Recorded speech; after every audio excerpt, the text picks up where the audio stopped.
Let's go.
Hi, everyone. So, this is our weekly Brews and LTDs session. Hi, Jason. Thanks for joining. Hi, Win. Hey guys. And the Hi, missing Nilesh. person there is Joe. So, I'm reading. Okay. All right. And Meme King, otherwise known as the Meme King. let me see if I can. Okay, there you go. This is more. Okay, this layout kind of makes more sense. So, how are you guys doing? How's your week been? Yeah, good. Yeah, productive.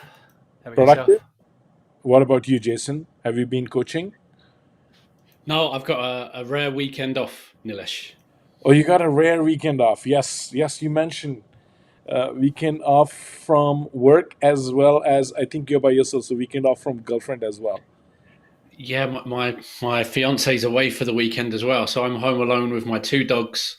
Watch loads of football and just eating not what I should be eating. Okay, that sounds like fun for sure. Yeah, once in a while, it's you know. Just saying, not sure. I'm at my mother-in-law's and chasing my kids around. Ha ha ha. Oh, hey, cheers, cheers. I'm gonna have tea, but cheers to that. I'm having a wine. Oh, you're having wine? I should have had wine, but anyway, tea's good too. Cheers, Jason. Good, Cheers, Cheers, guys. beer for good me choice of tonight. drink. Yeah. Still not Wynn's home brew though. That's I know. stayed in my Yeah, mind since he ever said it. I got a new one just put down. I'm ready to bottle it today, so looking forward to that.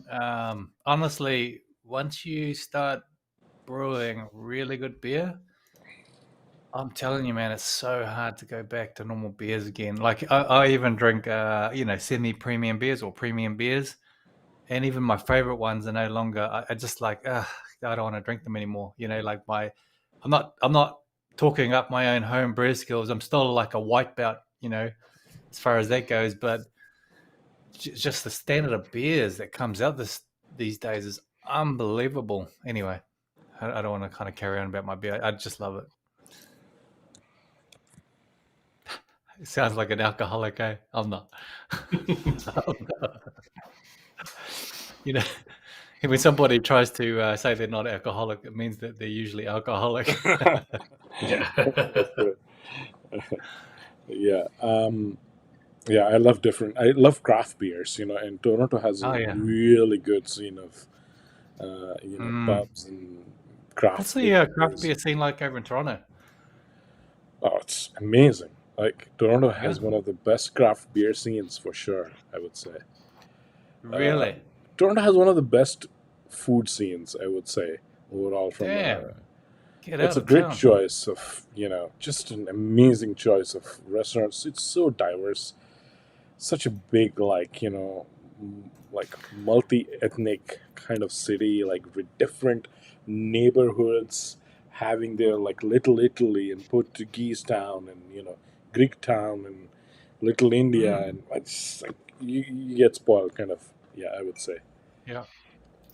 Nilesh, you're making me hungry. Well, let's not talk about food then. We can jump to some of our topics of discussion and fun stuff. And yeah, yeah. But Jason, you're most welcome. Whenever you are in Toronto, you're most welcome to come and join, and we'll, Definitely. we'll take you out. Yes, yes, for sure. I look forward to that. And when or anybody else who's here and listening and tuning in. So I think today's topic, I think we wanted to talk about prospecting a little bit in outreach campaigns. Like, how do you do it, right? Like, and just to share uh, everyone's experience, and that's something I think everyone does. So, do you do like you do wait for inbound leads, you do outbound leads, or you do cold emails, or cold calls, or video calls, or a carrier pigeon? I mean, you know, if you're into that. But like, I was just wanting to talk a little bit about that and see what's working, or different methods work for different people in different ways, and there are no set rules around like, oh, what channel would work best. But what's your thoughts? Oh, 100% agree with you. So I'll give you an example of exactly what you're talking about. And this is not sales, this is to do with marketing. But I'm a big believer in YouTube. I love YouTube for its ability to market your business, to build authority, to communicate value through, you know, authoritative information that you're creating to help people. Unbelievably good. But there's times where it doesn't work. Like I tried to launch an online yoga channel for my wife, and used TubeBuddy, did all the keyword research, really eye-popping images.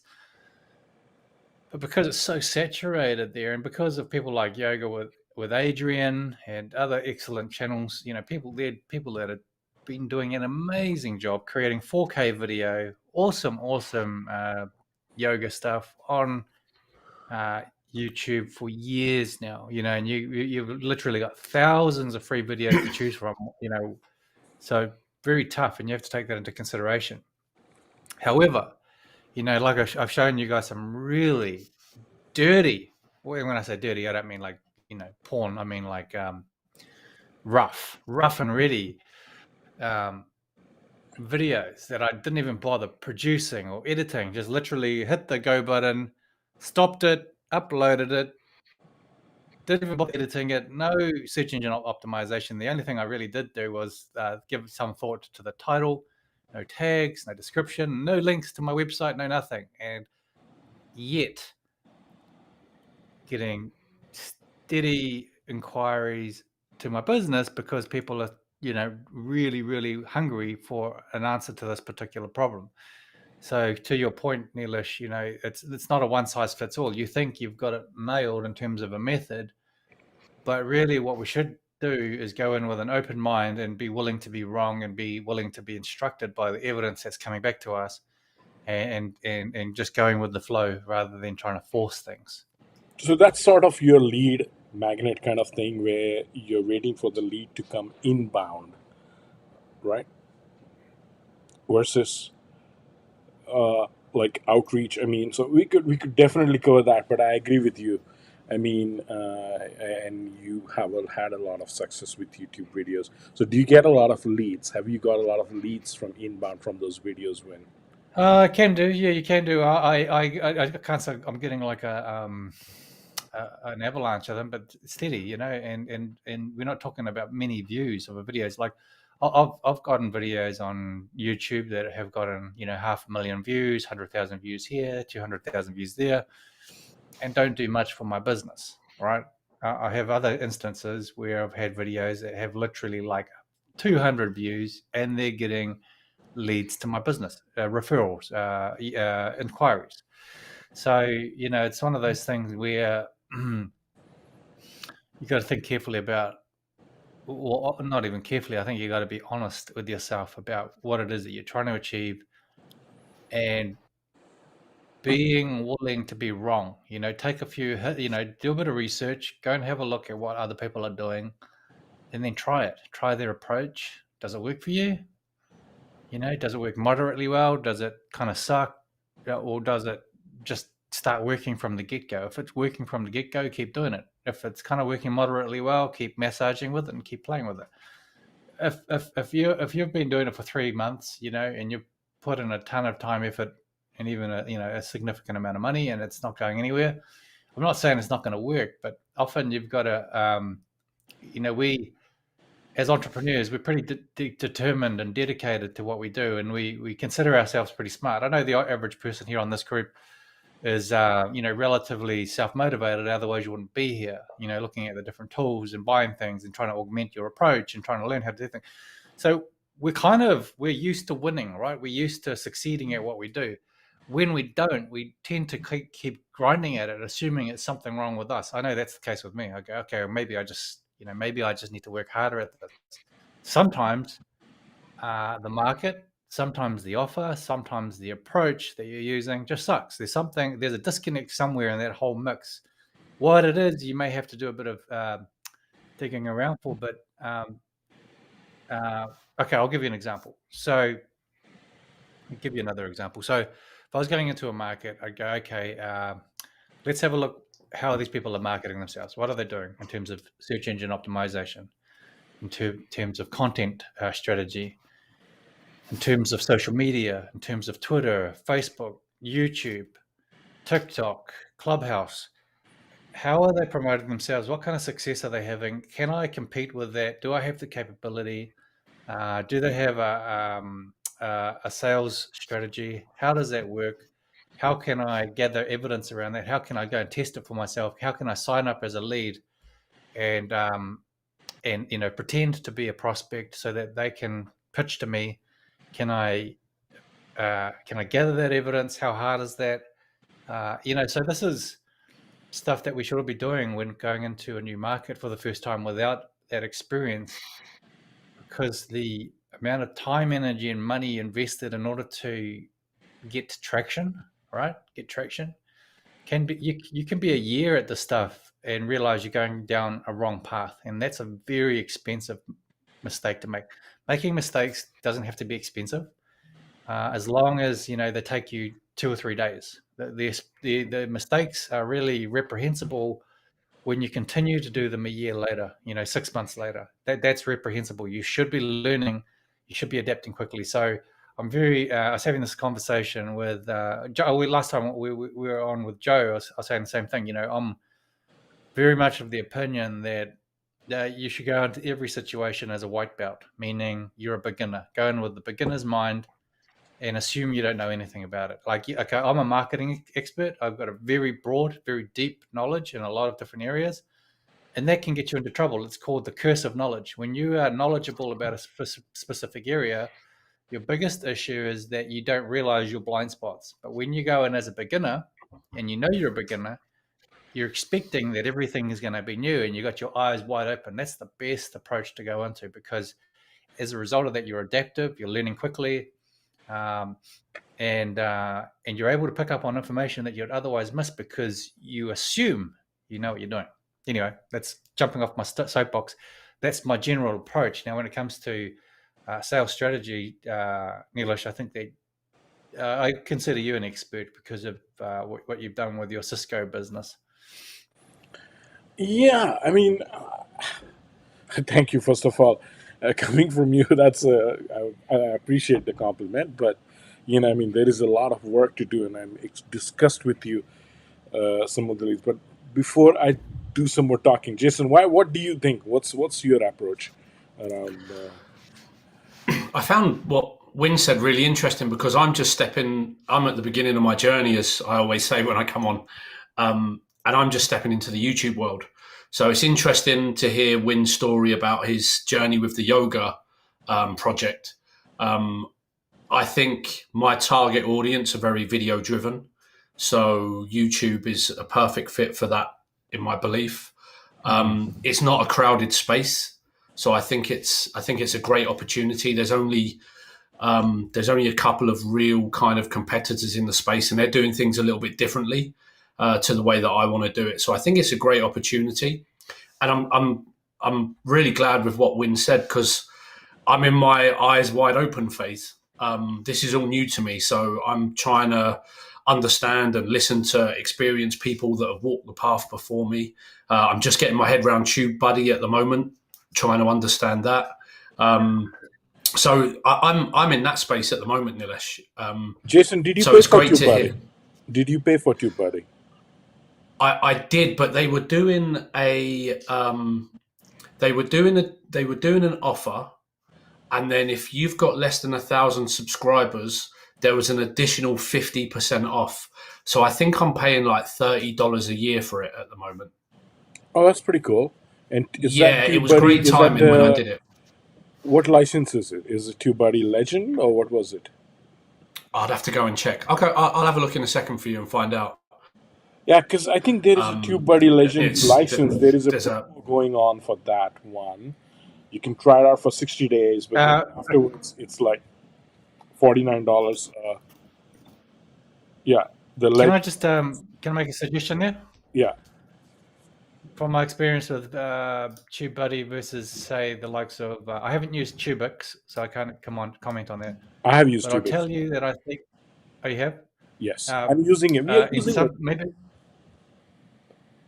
Maybe somebody who's used all three of these products can tell me which one is better, because in my opinion, it's with using vidIQ, the paid version. You got a free version and a paid version. In my opinion, it's better to use that one because it's easier for you to get the data. It's quicker. It's the way that they get the same data because it's all freely available. But the way that vidIQ displays the data to you, it's much quicker for you to get the insights you need about the tags and the different data you need in the different places. In my opinion, it's just a much nicer user workflow. I wish that TubeBuddy would get their act together and go, hey, look, this is how you actually do it, dude. You guys have been there for years. It's unforgivable that you've allowed the likes of vidIQ to do a much better job than you, not adapt to make your tool into something actually useful. I mean, $40 or whatever it is for the lifetime deal is not that big a deal, but I just wish they would just fix it and make it better. Anyway, I don't know how it compares to Tubix, so maybe you can talk about that, Neil, since you've used both Tubix and TubeBuddy. Yeah, so I have a TubeBuddy LTD license. That's pretty much you can't change the account with that. They won't let you change the channel with that, right? So when you buy the LTD, you're thinking you're not exactly sure if you're going to start the channel, or maybe your channel is not necessarily kicked off and you're just bouncing some ideas. And so anyway, I have two TubeBuddy licenses, which are, and I'm thinking, yeah, maybe I'm finding a workaround and maybe I can change the name and I can still use it. However, I'm not using my TubeBuddy LTD license, and it has very limitation. It has quite a few limitations. Now there is a TubeBuddy Legend promo going on where you get 60 days free, and I just started using that one. I just want to check out that one for our channel, the SaaS Tribe. Yeah. Cool. But I'm using Tubix, and Tubix is pretty good. Like Tubix will help show you. Yeah. Is that right? Yeah, carry on. I'm listening. Yeah, is it better than TubeBuddy? No. So, but Tubix is pretty good, as in, it will show you. Yes, also I'll come to that. In terms of easing, in my experience, Tubix is for absolute beginners, as they removed YouTube rank tracking too. So, yes, I mean, Tubix is good for if your channel is very new and you're not, I mean, to start, if you have Tubix, you can still use it and find the right keywords, and because literally you connect your Tubix channel, and then it will show you the keywords. You can generate video ideas, and for things of that nature. For the value, what you purchased it for, Tubix is not a bad tool. However, I mean, for sure, TubeBuddy would offer you a lot more features, uh, and that's where some of these, higher tier licenses for TubeBuddy really come into picture. Now, I'm getting 60 days free, so I thought, okay, you know what, I'm going to try the Legend license for 60 days. But I would also like to learn about the program, Jason, you had mentioned and what tier you have for TubeBuddy, because it's $30 a year. That sounds great. I just checked it. It's the pro level. It's called TubeBuddy Pro. But I can share with you what the what criteria, what level of detail and features you get for that. And in all fairness, I'm probably only using about 20% of it so far because I'm trying to learn how to use it. But yeah, if you're not going to get an LTD and you're getting a $30 a year product, I'm good with that as a starting point. Can I just say something about your business, particularly, Jason? Yeah, go for it. Go to for businesses like yours and other people with businesses like you. In fact, any business where it requires a significant amount of education to kind of separate your business from other businesses, and there's a number of moving parts that create your secret sauce to the way that you do things. Go to tinylittlebusinesses.com, and that's put together by a gentleman by the name of Andre Chaperon. Andre Chaperon. I don't know how you actually say it. Chaperon. And he created this method called sphere of influence. And basically, the idea is if you've ever heard of pre-frame sales sequence, this is, like, in my opinion, one of the best executions of that. So what it is you create a multi-page mini site, right? And like you'd have minimum three, but possibly 5, 6, or 7 pages. They're not massive, but each page probably about 1,000 words. And each page covers a particular knowledge area, and the idea is that the whole way through you're giving away value. You're really giving away value. It's not a pitch, but what you are doing in a very subtle way is you're guiding people through the journey that they need to go through, the steps that they need to go through mentally in order to get them to know exactly what your business does, the value of what you do, and the unique way that you do it. And at the end of that, they should have everything that they need in order to be able to make a yes, say yes to your business. They may not say yes because there may be other things that are in their way. But all the way through, you're adding value and educating. And this is, like, if you read it, it's just an awesome approach. And I've got a lot of trust for this guy. If you're in marketing, it's a really neat approach. It really informs the way you do things. We used to, I don't know if you know about Russell Brunson, but he founded ClickFunnels and stuff like that. And I mean, I've learned a lot from Russell Brunson. I've used ClickFunnels. I've developed a number of slick sales funnels over the years. But I'm telling you, that approach doesn't always work. Often it can be too pitchy, too on the nose, and often if you have the data, and you're crunching your data properly, you'll find that taking an approach like Andre Chaperon does with Sphere of Influence, by using the equivalent of that with your YouTube videos, by delivering good quality value in your YouTube videos, and even if you're doing an ad strategy, making a series of short 5-minute videos that are strung together that mimic this Sphere of Influence method, can be really, really powerful for your business. The only caveat I'd say to that is, if you're going to use this approach, make sure you have a way to collect the evidence that it is or isn't working, because oftentimes it'll look like something at the very end of your funnel is working really well, but it's not. It's all of those content pieces that have come before. And so if you know that, then you'll be able to put more resource into that confidently, knowing that it's giving you a positive return on investment. So just as a general marketing approach, I really highly recommend having a look at that. Win, I appreciate that. I've made some notes on what you said there, so I know what I'll be doing tonight after the show. Cool. Oh, that's good. So, I mean, going back to the topic. So, I mean, Alison, absolutely, TubeBuddy is like would have a lot more features. And I've tried so TubeBuddy LTD was for the pro license, but I think they're holding off a lot of features. I'll show you briefly how it looks like. So I can show you here 1 second. And we just started uploading these videos and started looking. But I mean, we plan to upload quite a few. But let me see if I can go in and share my screen.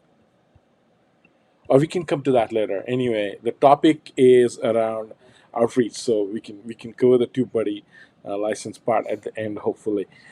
But going back to in what you had stated in regarding the whole outreach campaign, I mean the best possible success we had, and it brought a lot of legitimacy because of the way our way of doing it. And yes, I'm sure people are having success with cold emails. I'm not going to say no. Uh, but in terms of what we were positioning for our potential customers, cold email wasn't an option because I am not familiar with somebody able to get hundreds of thousands of dollars of business over a cold email. Typically, if you look into account managers or like some of the professional sales or field sales roles, they actually call the customer, you get an appointment or a virtual appointment, and then your virtual meeting, and then you do the pitch, and then you get your foot in the door. So basically, our process was, we wanted to qualify in people who would be our potential customers. So at the time when I started, like it was we were very new as a company, but we had a lot of visibility into the channel. We knew a lot of customers. We knew, and that's something I would suggest if you're going to start something. You want to write down the people who could give you business, and Mm-hmm. Yeah. really write them down. I mean, really have a list with the pen and paper who you should be 100%. calling, Yeah. and who you Do should be some research, calling, right? right? Somebody do some research, right? I mean, you, especially if you are in that field, and I hope you are in that field. If you're going to start something related to a consulting services business, of which most of the folks in our community would be doing, then you need to have some relevant contacts in that thing. And if you don't, that's okay, but then you need to know where to find them, right? Like Mm-hmm. in Jason's case, I'm just guessing, but it could be looking for somebody like various football associations, or somebody, so you need to know your target market, who you're targeting, and who is the right person you're looking for, who should be you be speaking with, right? If I'm going to speak with somebody who thinks that I'm a threat to his job, they're not going to put me through to the next person, right? There you So I go. have to always think of ways where I can talk to the director of IT, I can talk to somebody who is in finance or looking at ways of cutting cost, but also spending money to optimize the platform and things of that nature, right? So have to be a creative pitch. So I would do that through my contacts at Cisco, account managers. I would go to them. I would just literally, you Oh, know, sit there in Cisco's office, and they would say, "Hey, Nilesh, I'm going to this meeting. Do you want to come with me?" And I'll be like, "Yeah, sure. I would love to go with you, because I'm the solutions architect. He's the sales guy. He brings a lot of trust with him because he's an employee of Cisco and I'm a Cisco partner. So now he's directly bringing me into the customer meeting, and there is a lead right there for me. So I'll do the talking. He introduces me as a trusted partner, and then it's like I'm in, right? And I'm in not for like a $50 or $100 sale. I'm in for $100,000 services business, right, over a year.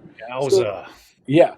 So I mean, you need to know and work with people who will get you there first of all, right? Can I That's just interject there for a second? yes. So there's a book. And in this book is exactly the method you're talking about. It's one of it's like I think there's like 8 methods or something like that in there. One of the methods he talks about. This book is called The Ultimate Sales Machine. It's about sales. Man, there are some gems in here from productivity to whatever. But one of them is called the Dream 100 method, and the Dream 100 method, Neelish, is exactly what you're talking about, which is you brainstorm and you come up with as many different ideas as you can for gatekeepers, your ideal gatekeepers to business, to the ideal gatekeepers to your customers and clients. So Yeah. what you do is you ideate. You might start off with 20 or 30, because it might be unrealistic that you'll find 100 names, but you're definitely aiming for 100. And once you get to 100, get to 200. And what you want to do is you want to prioritize those names or those contacts. And then what you want to do is you want to come up with a strategy, a reproducible strategy that you can use to reach out and connect with these people on a monthly basis. So every month, something is going out to them. It's either a gift, like a small gift. So you might buy 100 things off AliExpress that are really interesting, right? And then you send them out in a package that looks like something, not an envelope, but a chunky, what they call chunky mail, Something something. which will stay on their table and remind them of you, There you go. right? There you go. Yeah. Exactly. So Yeah. you now stick out in their mind, and you're constantly Like a pinging them, cup. right? That's why people give out cups. Not because it's cheap, but it's something which stays on your cubicle, and every time in the morning it reminds people, so my employer before CDW, I mean, they're like in 100 countries, right? They send flasks and cups like no tomorrow, right? Like you send T-shirts, and this because it reminds them of you, you know, and you basically have their mind share, and then now when something goes wrong, who are they going to call? They're going to call the guy this is the guys who are going to fix it for me, because they've been calling me for 3 months, and I should Yeah. test them out, right? And that's your foot in the door. But yes, continue. Sorry to interrupt. No, perfect. Exactly. I mean, you consider you the expert at this stuff, not me. I'm just talking from head knowledge here. But my point being is Chet Home talks exactly what you're talking about, Neelish. Obviously, if you can make it relevant, and you can tie in a message with what you've given them, then perfect. But you don't have to send a gift every month. It can be mixed in with email, so like if you literally find something on a newsletter, like I subscribe to a couple of newsletters, most of them I unsubscribe from. I unsubscribe from most things. There's 2 newsletters that I subscribe to. One of them is a guy called George Mack, Dirt and Clouds and Dirt is his newsletter. Another one is called First 1000. This is about getting your first 1000 true customers. And there's a third one, James Clear, and it's around mind hacks and productivity and, improving your life and thinking, mental models for thinking. Anyway, there you go. Guys, go and subscribe to those newsletters. They're really great. Hey, But hold on. yeah. What was the But book you mentioned? What was the book you mentioned? I'm just going to put. sorry. The Ultimate Sales Machine. Highly, if you're doing any sales, highly recommend. Chet Holmes is one of the godfathers of sales, and I wouldn't even say that a lot of his stuff is particularly salesy. We're not talking about actual sales techniques. We're talking about fundamentals to get right that surround your sales, so that when you go to do your sales, it's much more effective, right? So there's better guys out there for hardcore sales. There's another book called Spin Selling, SPIN. I don't know Yeah, if I've got it here. I know the spin selling. Yeah, Yeah, I did read brilliant book. and listen to a lot of sales books a year before I actually managed to, quit my job. So Yeah. Anyway, in my opinion, Spin Selling is a better actual sales book. There's another one called Accidental Salesperson. There's lots of good sales books. I'm not trying to teach you how to do sales because I'm a pretty sucky salesperson. But this is essential reading for every marketer and every entrepreneur and every salesperson, because there are some fundamentals in here that every one of us should be using to build our business. It's this, I don't know. There's so many good things in it. Just gems, really. I Uh, mean, and the other thing is like basically, uh, like a call. It's also considered can be like a sales call. Not every sales call will go the way you anticipate it to be. It can be yeah, really hard because especially the target market we focus in, people receive like hundreds of calls, right? So it's yeah, not as if like, oh, I was just waiting for your call and here is yeah, like, yeah. they're like, hey, don't call me again, or do you know what, so, I mean, you should be ready for such answers, and you should be ready to counter.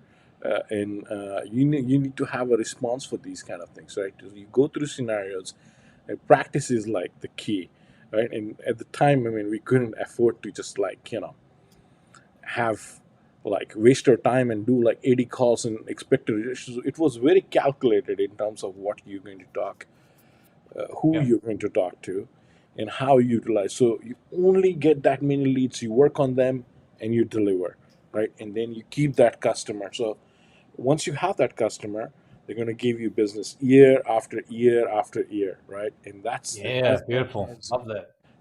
you have those capabilities, and when the time comes, you also be able to say no, that "Hey, I cannot do this," because if you try to take up everything in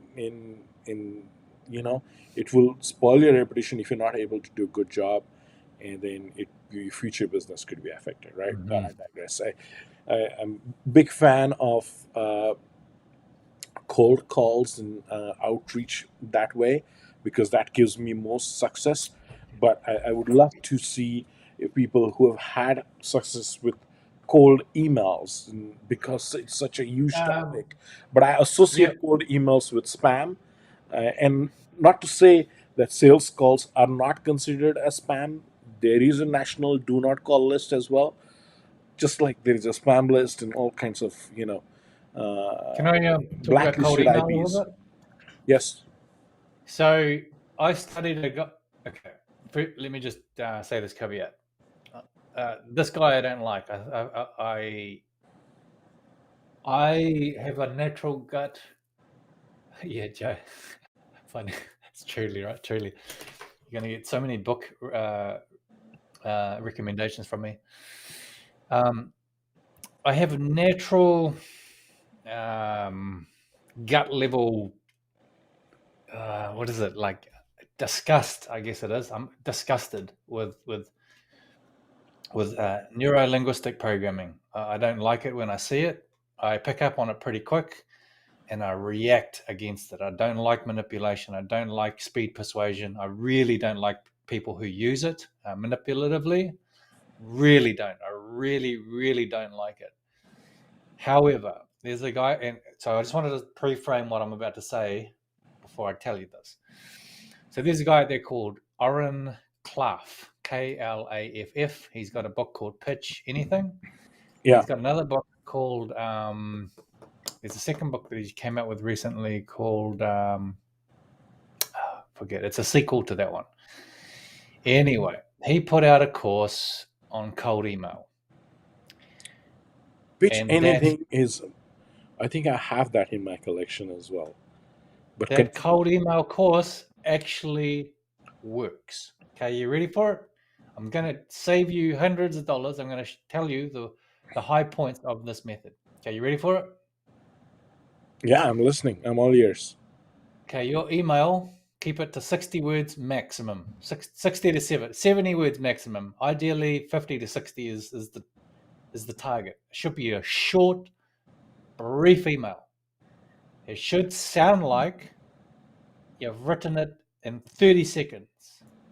Okay? Obviously, you're going to spend a good 2 or 3 days writing this because you're going to use it again and again. And this works. I was targeting software schools, and I got around about a 40 to 50% response rate, and of those 40 to 50%, I got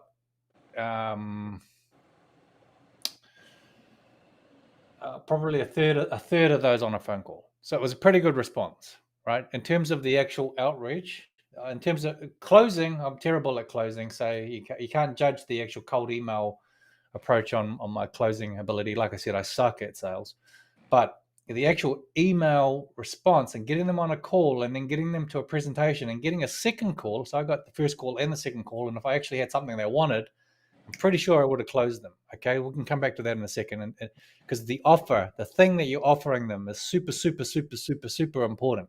You can't just, get on the phone and expect them to do business with you. You have to have something that they can say yes to. Okay. So here's the email. Let's say is roughly 60 words long, give or take a few words. And you try and write a 60-word email. It's really tough. It takes you a ton more work to make a 60-word email than it does to make it's much easier to write a 200-word email. There's 3 key components in that email. The first one is a connection. What is your connection with this person? You have to have some kind of social connect with that person, even if it's not a direct one. You have to have some kind of commonality, right? And the reason, I'll give you the 3 things that you need to have in your sales email, and then I'll explain why they need it. So the first one is a social connection, some kind of mutual connection. That's the first one. We'll just call it social. Number 2 is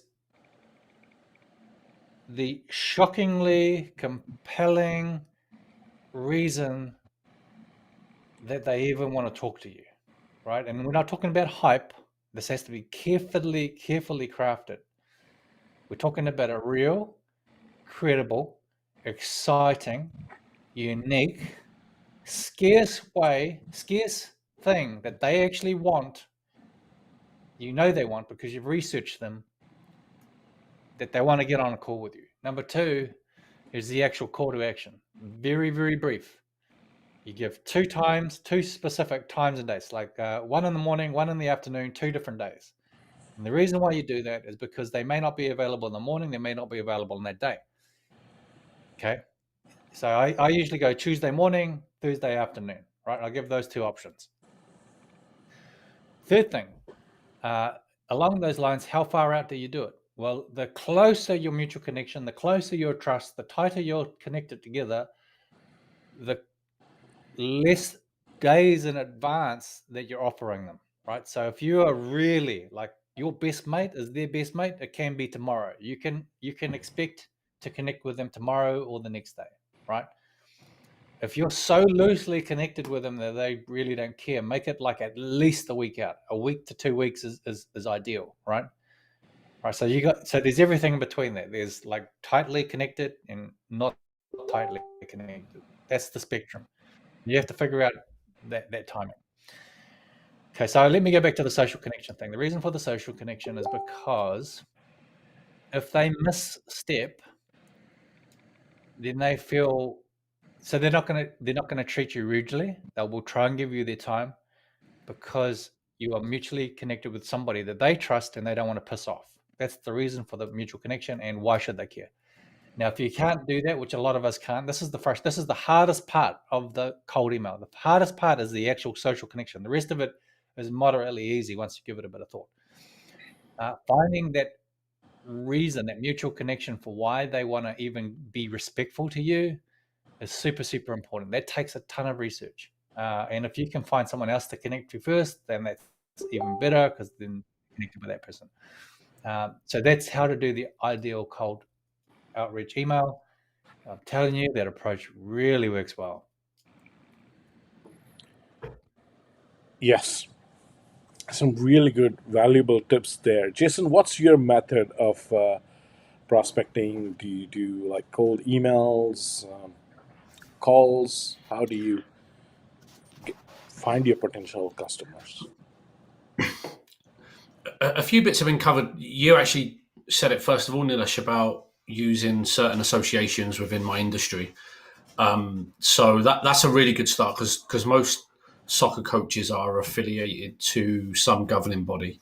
Then underneath that, they're all, and this is what I loved about what Win said about who are the gatekeepers to your customers or your clients. Because for me, they all work for a club. So I can either go for the individuals or I can go in at leadership level of the club of which all those individuals work for. So I now go, my targets are to speak to the directors of coaching or the football operations directors at clubs. Some I know, and Win's really interesting with the, what's your connection, what's your social connection. Some are people that I don't know, but we have mutual interests. We know people. We compete in certain programs and so on. So geographically, we're connected as much as maybe we're not socially connected. And then the other one, Win mentioned credibility, and what really supports me is here in Canada. Yes. My industry is just really beginning. It's growing, but it's in its infancy, really. Yes. Whereas my background, I've got the highest qualification in my industry. I've got over 20 years experience at the highest level. Yes. So my credibility here is a big hook. Wow. What I have to do better, and it goes back to what Win said about more of the psychology of it rather than the sales techniques, is I have to do better at selling myself, because I try to avoid being arrogant or coming across as I'm the big I am. So I have to work on the credibility aspect, because I've got huge credibility. I just don't like talking about it. Yes. So whether it's through Can I just interject in there? One thing for you, Jason? yeah, go on, Win. Yeah, definitely. What Yeah, you go. want to do there with your credibility, all your experience and everything, what you want to do, and I mean go nuts, like get a whiteboard or something and just go, note them all down, all of the things, all of them. Boom, boom, boom, boom, boom. You're not going to use all of them. That's not what I'm saying. Just ideate, go, like make pages and pages and pages. Then what you want to do is you want to create a one-page summary, right, of what it is that you do. What's the problem you're addressing, and Yes. what's the solution or the method that you are employing to get the solution. It's like heaven and hell, right? What's on the one side, what's on the other, right? What's the transformation that people are getting? Hell to heaven through Jason, and that's kind of like, and then on that same one page, and you got to give this some real thought in terms of design. You have to articulate your credibility. Those proof statements, those testimonials, those results, evidence, not hype. Okay, so for anyone who is listening to this in marketing, the difference between hype and the difference between not hype, but whatever, is evidence. Proof. If you've got proof, if you've got cold, hard evidence, and you just state that without using what's those words that very and exciting and massive and enormous and great. Don't use those words. Cut all of that out of your vernacular and just keep to the cold, hard facts and demonstrate your enormous credibility with evidence, right? All emotion. Okay, this is kind of opposite to what most sales and marketing tells you, right? Use power words, do this, do that. No, I'm telling you right now, the more of those kind of words you use, the more you raise skepticism, because people are assume that you're trying to speed trick them. Anyway, for I think it was Lyle was asking about that that guy that I really don't like. Here's the book, Lyle. That's the starting point. His name is Oren Clough. This is basically a neuro-linguistic programming approach to sales. He doesn't say that. This guy plagiarizes a bunch of different frameworks, has condensed it into his own thing that he calls Pitch Anything. I really don't like him. I really don't like him. But I'm telling you about him because some of his stuff really works. Okay, so just put it out there. Anyway, going back to your thing, Jason, about the credibility. You don't have to go nuts with the with that. You don't have to be anything other than your authentic self. You really don't. All you have to be is matter of fact and direct, and a true authority and expert at what you are, All right, that's all you have to do. Just be confident in that. That's all you have to do. Absolutely. Yes. Yeah. And that's the single most important attribute, like, My sport book. you want to have, right? I mean, if you're going to, like, are you the domain expert? Are you the subject matter expert on that thing? So, which in case, Jason, you are, and, so that speaks volumes, right? So yeah, continue. I mean, Karen, and I'll continue. talk Sorry. Yeah. my credibility issue. Like, I'll tell you about how we used our credibility in terms of, but go ahead first. Continue. Back to you, Jason. Yeah. Passing back to I, you, rugby player. Oh, yeah, I'll take it. I appreciate that, Win, and it's really helpful because you want to be humble and you want to come across with humility, but at the same time, you do want to talk about what you've done, and sometimes because of the market that I've chosen to be in the North American market, and particularly phase one is Canada, is there's such a disparity between what I've done and where I've come from to what my target audience and customers and so on do, that it's just, you don't want to come across with the arrogance. So your advice and your guidance is really welcome and valued. I appreciate that. And that, honestly, that's kind of where I'm at. I kind of get a lot of light shone on me because of, I've worked in the English academy system. I've got the high qualifications, and so I'm probably fortunate in the door opens a little bit easier for me. And then going back to what Win said about the journey from hell, the problem I'm solving, a vast problem within probably youth sports, let alone soccer. So the problem I'm trying to solve is I've been in Canada now 2 years, and COVID slowed it down a little bit. Youth sports has been on stop, start. But I've spent predominantly that time just trying to understand the culture, the environment, listening to coaches, listening to clubs, understanding pain points. And I think I've got quite a good grasp on that. But similar to what Win said much earlier but also I don't know everything. So I'm trying to be very open-minded, making sure I listen as much as I talk.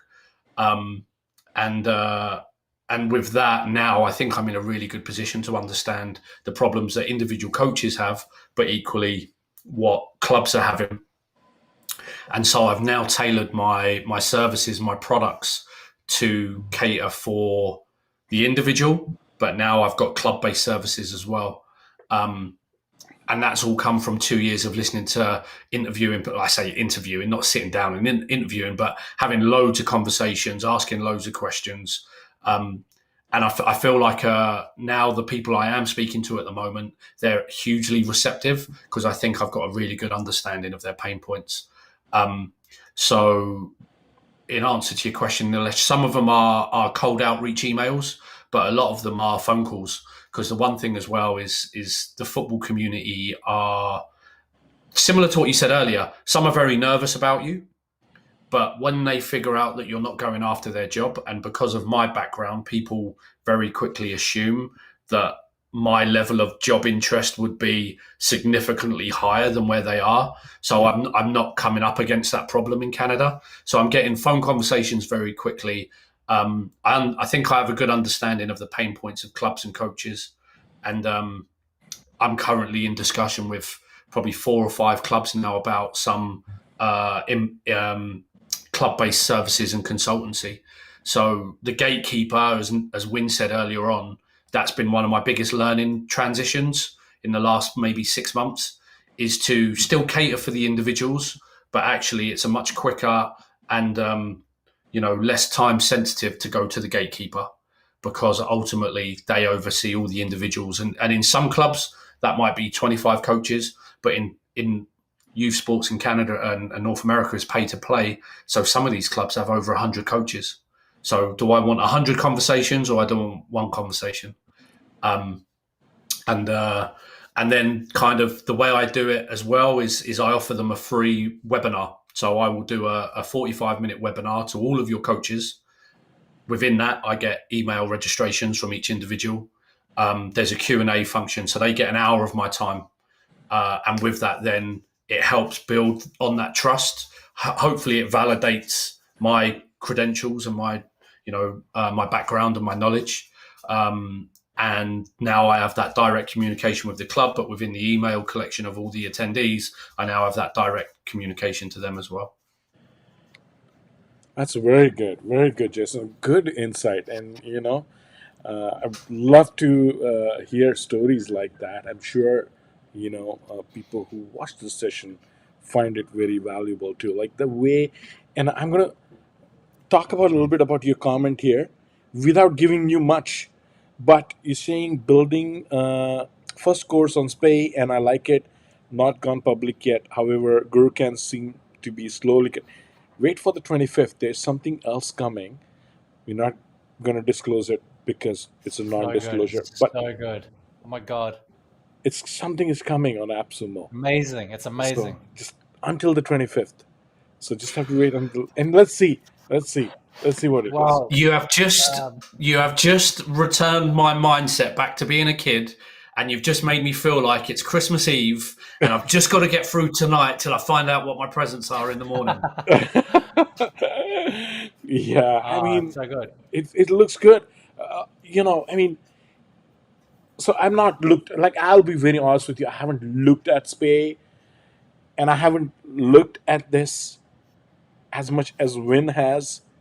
But Win's saying it's really good. So, but we are non-disclosure right now. We can't say anything. But anyway, It's like when it comes to SEO tools, I use Joe. Joe is my second part of my brain. I go, I don't even care. Just Joe says it. I'm going to grab that tool, put it in my SEO kit, and that's that. It's funny when I'm chasing him down for some SEO teachings at the moment. Unfortunately, I couldn't do it last night, but yeah, Joe's the go-to SEO guy, definitely. yes. So let me Yeah. talk a little bit about my. So our whole pitch when we went to customers. So we are a Cisco partner. We had completed our advanced Cisco collaboration partner certification. So um, basically, that's like a validation for your credentials in terms of what you as a company and your team is capable of. But talking about our team, we had like multiple um, folks who had something which you call as a CCIE. So it's like a Cisco Certified Internet Network Expert. Think of it almost like having a PhD in that particular domain. So Cisco has multiple, tiers in terms of certification, and CCI is like you have a written exam, you do an 8-hour lab exam in like 5 or 6 locations around the world. So there is probably a lab in Australia. There's a lab in California, in San Francisco at the Cisco headquarters, and then there is, uh, there's one in Bangalore and things of that nature. And we had individuals on our team who had like multiple Cisco certified expert certifications. So they would have like CCI collaboration, CCI security, CCI routing and switching. And these are the technologies based on which, the networks run, right? Like it's like an inter-network expert, right? So that's like a credential for you being a domain expert. And it's very hard to achieve, very, very well respected. And we had a team of it. So we weren't like a multi-billion-dollar company at the time, but the guys we were competing against didn't have that level of brain power. I mean, we packed serious. Like when we would go into meeting, like you going, the customer has like, wow, what can I discuss with these guys, right? So during the call as well, when you say, hey, we are a team of multiple Cisco certified internet network experts, we focus on enterprise collaboration. These are credentials. So we had guys who had worked on massive projects. You're talking of projects like Aramco, right? It's the biggest corporation in the world. If you look at its valuation, Saudi Aramco, it's massive, right? So we had like guys who had worked there and delivered projects for them, right? So you're talking of massive enterprise collaboration clusters based on Cisco, and that would bring a whole level of credibility, and the customers would respect you, want to meet you, and then work with you, right? Always easier said than done. Not always a foot in the door, like just like or walk in the park, I would say. But you have to differentiate that way and make sure that you highlight what are your strengths. But again, going back to the outreach method, video calls, cold calls, my most favorite way, because it, like, I'm not some person sitting in a country and remotely trying to, it's like, hey, I'm here, and although I might be remote, I'm based in Toronto in Canada, you're based in US, I'm still going to work with you, and I can visit you, and you can trust me because here I am in front of, so it did bring a lot of, uh, you know I would say a trust level of trust even into that first meeting, going into that first meeting. I don't know if you find the same, Jason, but like whenever I have gone into meetings with my customers, like follow up, like they have told me that, hey Nilesh, I give you bad business because it's that level of trust. I trust you for the fact that who you are, right? And it speaks volumes. I mean, so yeah, don't hesitate to meet your customers and get in front of them, right? I mean, that's the best way. Yeah, absolutely. The trust element is so important. Um, I think the period I'm in at the moment is I've been trying to really help people and build that trust, and that help has been with no charge, and it's got me a long way. Um, you have to manage that balance. You can't do too much because I'm my business is brand new, so people don't know about me. So if I was more established, it probably wouldn't be that way. But using this time to develop that trust and um, people to and I think again, I think Win mentioned it earlier, but um, when they get to see that your values are what you promote every time you communicate, every time, whether it's on a YouTube channel video or whether it's on a live stream that I do, if you keep sharing that message, that authentic, genuine message with those consistent behaviors, I think that trust develops much quicker. And I've found that to be really beneficial. Yeah, that whole thing of authenticity, I think, is becoming more important as content now can clearly be mass generated with AI and GPT-3, and I think the new one that's come out is called Jurassic. There's competing ones to GPT-3 now. As that happens, I don't have any evidence for this yet, but I'm going to put money on it. And I've been pretty good at predicting the trend so far with SEO and ranking and stuff. My prediction is that tools like Phrase and the tools that do that kind of thing, that auto generate mass market content that's SEO'd to death with the right keyword clusters and all of that. Yes, right now that's working. That's great. If it's working for you and you're making money, keep going, because at some point it's going to tail off like this. And I think what's going to happen is, and this has been the case for hundreds or if not thousands of years, people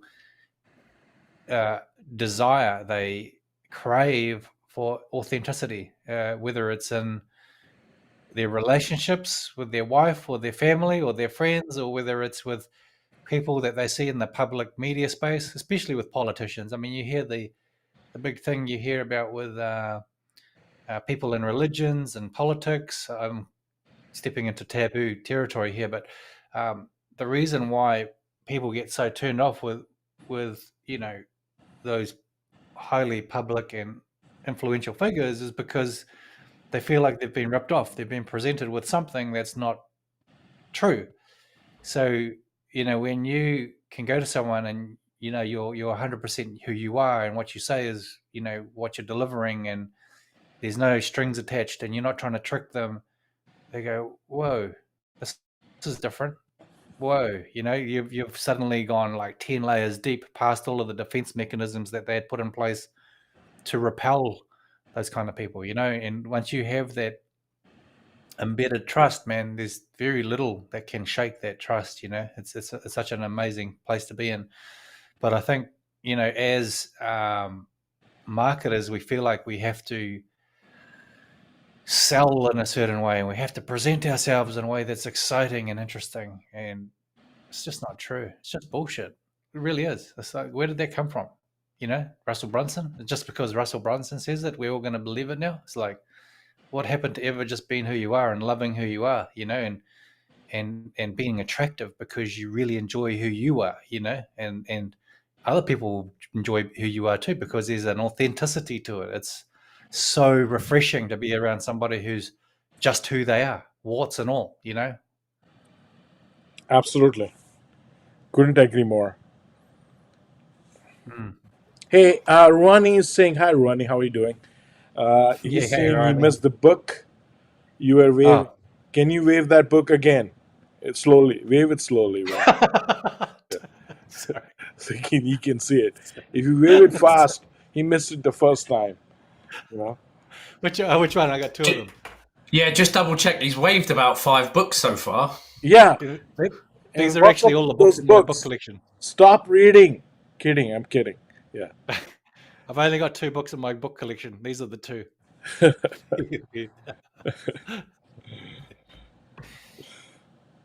It's good. Good suggestions. Good suggestions, Wayne. Thank you. Thank you. I think I'm sure. Hey, Amazon or Audible should actually pay you for promoting books. Oh man, I tell you, man, they Should. Because I just ordered the ultimate sales machine from Amazon while Oh, you really? were waving it about. So yeah, you're getting some affiliate cashback on this. What's the Amazon affiliate cashback on books? Like 2%? It's not much, but that's not why you do it. Yeah. So, what you do, I don't know if you know this with the affiliate thing, but if somebody goes in and purchases a book, but then they purchase like a $10,000 exercise machine in the same session, you'll get paid on that as well. Wow. It has to be in the same session, otherwise you don't get paid for it. But I used to do. I think they changed the rules though. It's not as lucrative as you think it is, because they changed the rules very recently. Did they? Oh yeah. Uh, They pretty much have every affiliate shouting against them. So Really? Okay. Yeah. That's anyway. I never made any money at Amazon. I think I made about $3 in total. Dude, it's ridiculous. I sent them so much traffic and got nothing for it.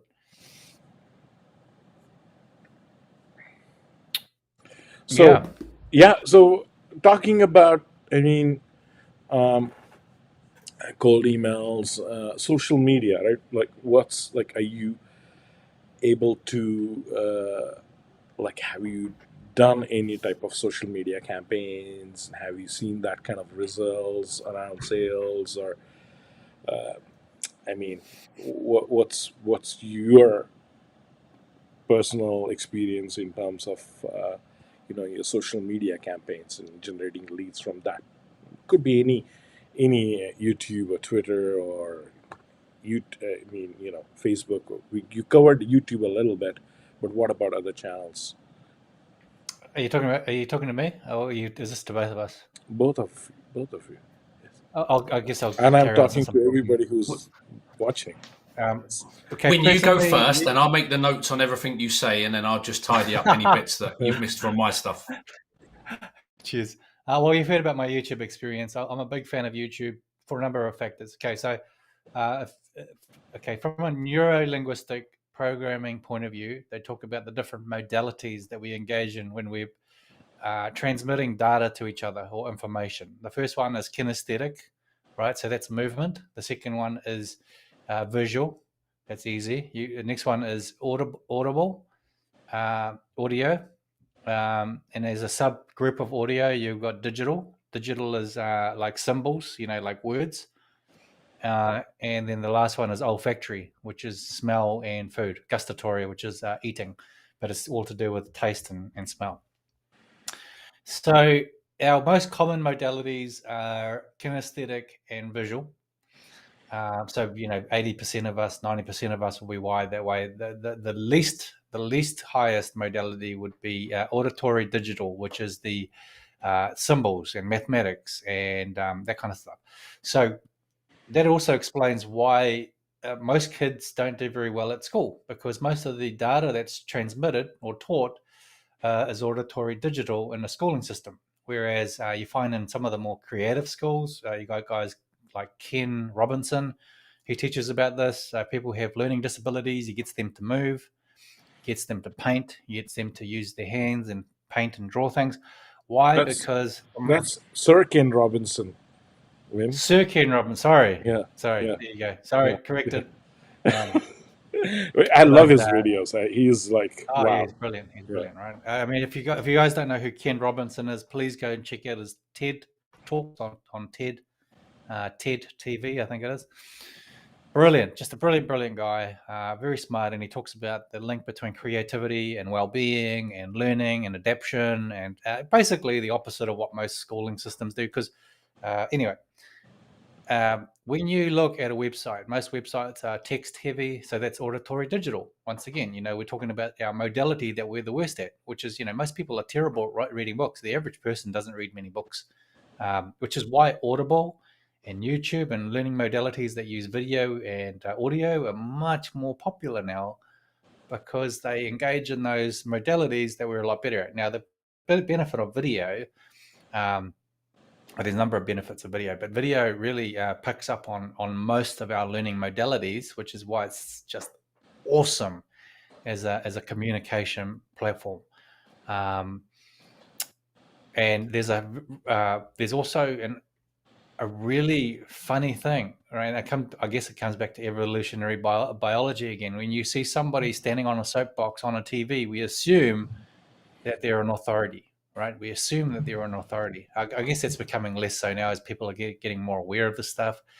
But even so, when you see somebody doing a great job on YouTube or a podcast, whatever, you assume it's not something that you're consciously aware of. You feel it. There's a subconscious feeling you get in your gut about their person. You just assume they're higher quality than they maybe are. They're just like you and me. Like they're just normal people.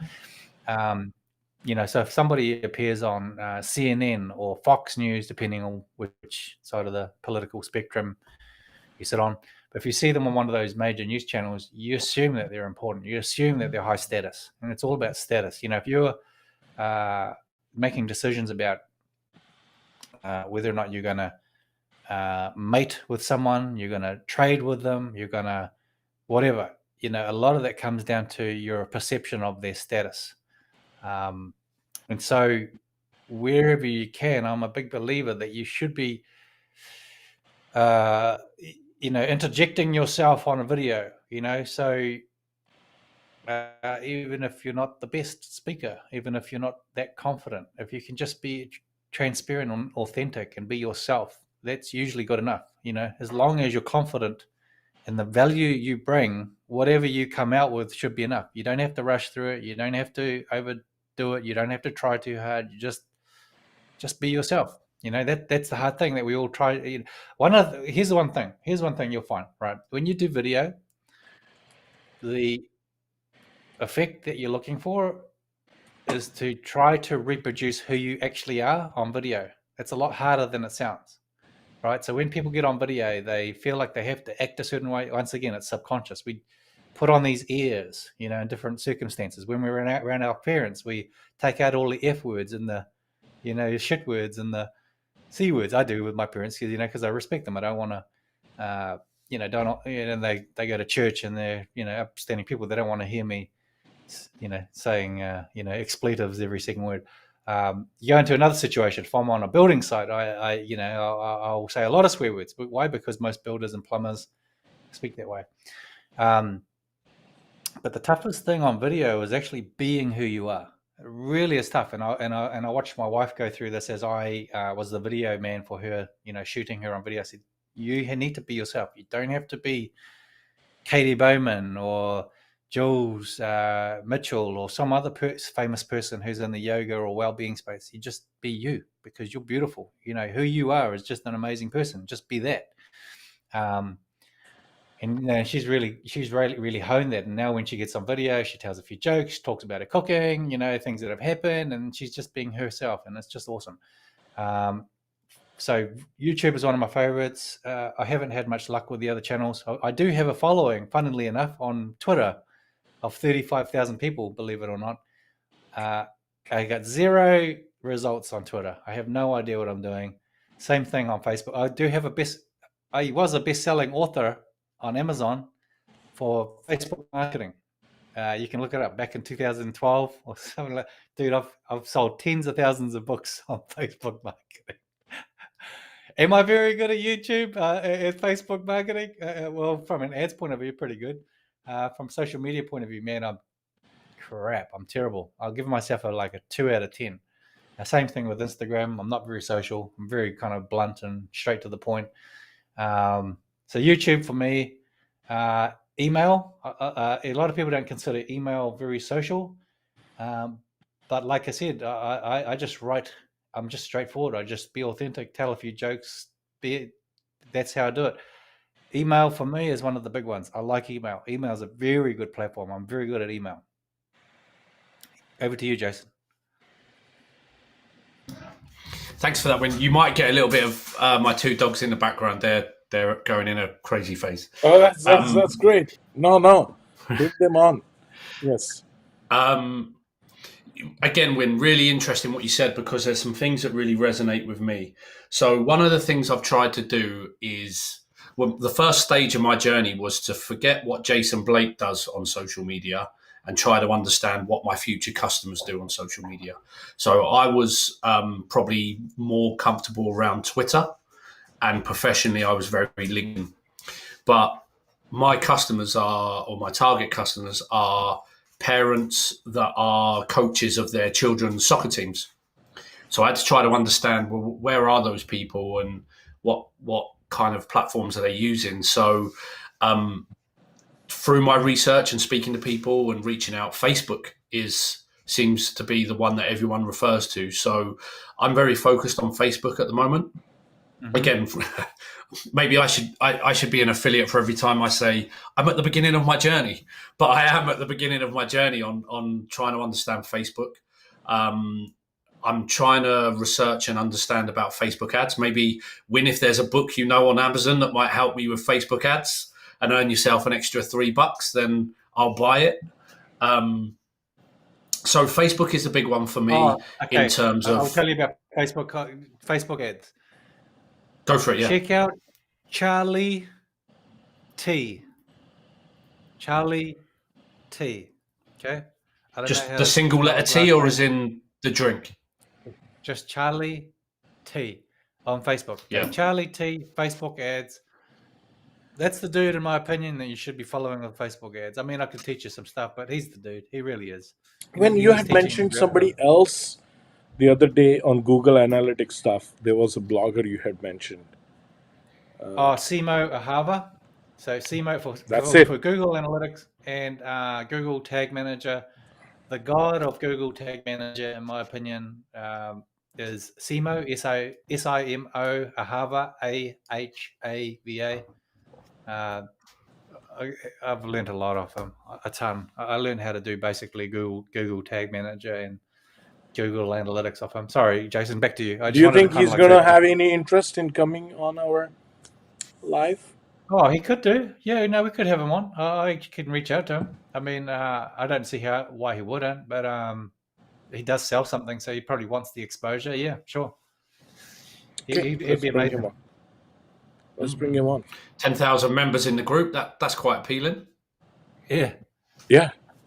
It's quite appealing, and we want to learn from the best too, right? So we want to bring in folks from different domain expertise and see how our community can utilize it, right? I mean, it's very essential that we learn from people who know what they are talking about, right? Yeah. So, yeah. I'm a big believer in that, right? Like, if somebody can demonstrate, and what you just talked about, like in terms of credibility, for certain things, for sure, there are organizations, associations, certifications where you can go through that and the creditability can be verified, right? And things of anything related to martech stack, basically related to ads, GA, or LTDs. Like, there are certain things where the only way you can verify some of this expertise is through a site like what this guy has, right? Simuhawa, right? So I mean, for sure, we wanna bring folks like that. Yeah. Absolutely. And Jason and Joe and Ruhani and all these, everybody has a lot of valuable contributions. So um, we could, I want to do like a series where we can bring in folks and anybody can conduct that interview, right? So we conduct, like, do an open channel and anybody can jump in and bring people in and do those interviews. So Amazing. That's amazing. yeah. When I'm going to interview you on Facebook ads and Oh, really? home brews. Okay. Oh, home brews, man, you got me. I'll tell you about home brews. I'm a white belt at home brews, but I'll tell you about them. I just wanted to jump on a couple of things that Win said as well. This is like the Win appreciation show tonight. Yeah. Win, I love what you said about the learning styles of people and how they absorb information. And my first thing I actually did was start a podcast. So obviously very audio. Yeah. And Perfect. Amazing. only after I started that did I get a bit of understanding around what you said, and hence I've gone into the YouTube environment. And anything I do on the other platforms, I tend to do more video now than I do text only posts. Yes. Because I think I understand. I don't know if I think it yet, but I understand what you said and how video ticks more of the boxes of how people absorb information and data. So I think that's a really valuable one. Yeah. But then what you said about email is my number one platform. That's my priority platform. Yeah. If people are kind enough to give me their email address, I think that's immense value. So I probably spend more time constructing my newsletter posts Yes. than I do. And not that I don't value my YouTube. Like tomorrow, I've actually got a whole day kind of blocked out for YouTube video creation. But my newsletter email is my priority kind of place because they're in. I've got their attention. I'm not vying for, like the podcast world. There's 15 other podcasts about soccer coaching. I'm competing, but if they've given me their email address, I'm in their inbox, and I think that's so valuable. Yeah. And I think therein is an amazing opportunity to be who you are in email, right? Like a lot of people, they do email the wrong way. So what they do in email, they try to sound corporate-y, they try to make all of their grammar perfect, all of that. Okay, so there's two guys that I recommend to study email with. All right. The first one is Andre Chaperon. I've already talked about him. He's got that sphere of influence method. Check out his site. It's Tiny Little Businesses, I think it is. I think that's the site. It's called Tiny Little Business or businesses.com. But he created an email course called he created a method called the soap opera method. And anyway, you don't have to worry about this. I'm going to tell you basically, and the second guy is Ben Settle, Settle. You don't need to buy any of their courses. You can find plenty of the stuff that they've written online. You can sign up to their newsletters. You'll be able to study what they do without having to buy their courses. I mean, if you want to buy their courses, great. There's lots of good stuff there. I personally don't. But the gist of it is this, with email, if you're writing to a friend, how do you write it, right? You don't use banners and colors and big cheesy design and all of that kind of stuff. You just write with text. Plain old Arial is good enough. There you go. Send it off, right? And you write it in your own voice. You don't correct the grammar. You write it in your incorrect colloquial, totally incorrect grammar. How do you talk with your friends? You kind of tell slightly inappropriate things. You're slightly politically incorrect. You have your own biases. You have your own standpoints on these things. They define who you are. These biases and these lenses that you have in your life define who you are. Put that in there. People are hungry for authenticity. They're hungry for it. They don't need the sanitized, edited version. They can get that at any time when they watch mainstream media. That's what that's for. Go and watch that because that's what that's all about. They want to see who you are, the real you, right? And they hunger for that, even though they have their own biases. And even though you're going to polarize a good chunk of the people in your audience, they still hunger it and they still appreciate it on a subconscious level because and I'll tell you this from my, I won't tell you how I came to this experience, but in a previous lifetime, I discovered that in order to communicate your high status to another person, whether it's a male or a female, you just be who you are, even though you know it's going to piss them off, right? You just be who you are. You be who you are. You're not trying to piss them off. You're just being who you are. You love who you are, and you want to be good to other people, but you are who you are. You kind of occupy your space. And this idea you can embody in email. You can embody it in your social media. You can embody it in video. When you do that, people get attracted to it. There's an attraction element to this because people are attracted to authenticity. They're attracted to somebody who knows who they are. They're confident to be who they are. And what you're doing on a subconscious level is you're communicating that you're an alpha, you're a leader. And so people want part of that. So they get drawn to it. They buy into your thing. And so if you combine three things, right? If you can combine three things into content, you will achieve that effect that you're looking for, whether it's on YouTube or Twitter or Instagram or email. It doesn't really matter. You have to figure out what channel works for you and your audience. But there are three things. Number one is what I just talked about, this kind of like authenticity of being who you are. This, you love who you are, you yourself. There is the capability and the expertise that you bring to what you do, right? Or the authority that you bring to what you do. I forget the other thing. Anyway, those are two or three things. And then there's the entertainment factor. So when you combine those things together, Joe's saying he's got multiple personalities. I feel like that myself sometimes. I think we all are, actually. I think we're all kind of like slightly schizophrenic and we come out with this emergent personality.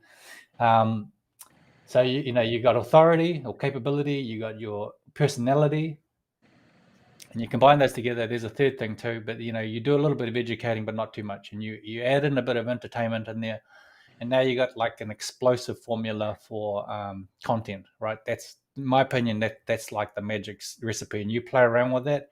Like, you don't need anyone's course. I've just told you in 5 seconds what you need. You can just go and have a play around with it, I think that's great, Win. I think Quiet, please. Thank you.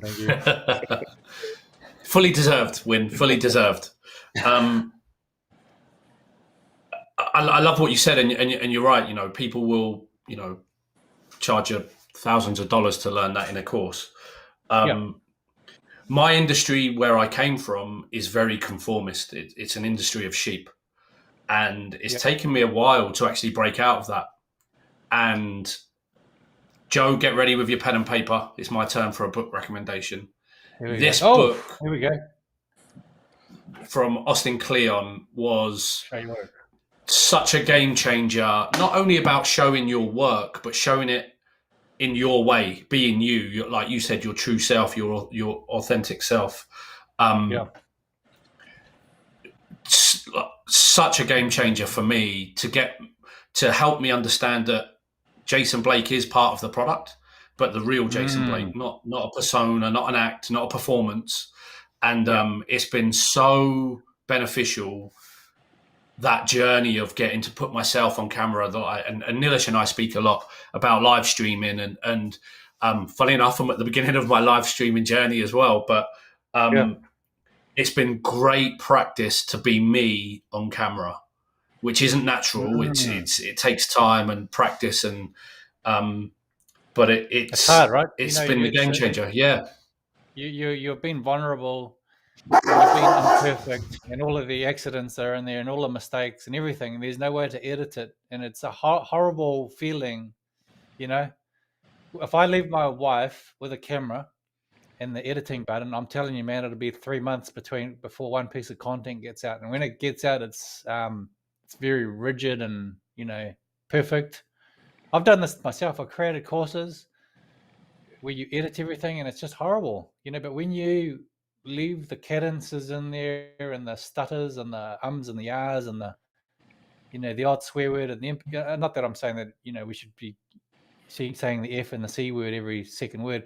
Some people just don't appreciate that, but the imperfections are part of it, right? They're part of the color that we actually crave, that authenticity. Austin Cleon, I'm trying to look for him on Audible. Going back to my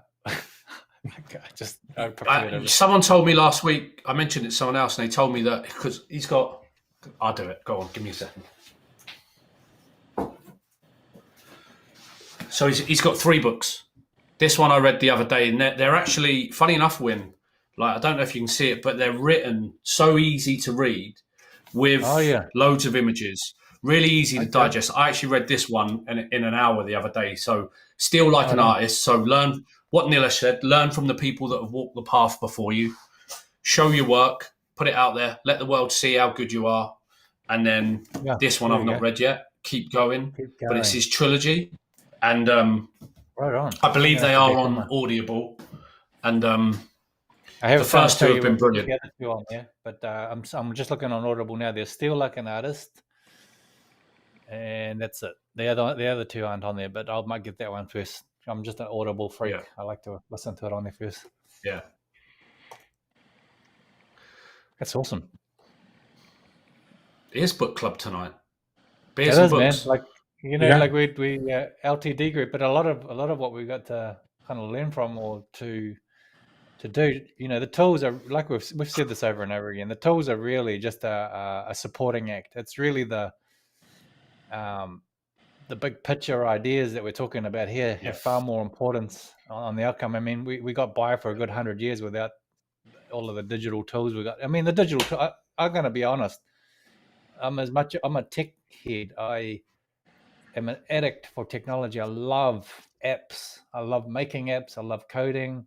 I just love it. But I mean, at the end of the day, if you had to get by without it, you could, and it's the 80-20. The 80-20 is learning how to do some of the things that we're talking about tonight, this morning, depending on where you are. Can I just talk about something I wanted to mention when I was speaking there? There was you said something, Win, about keeping your newsletter clean and not with all the funkiness and all the show.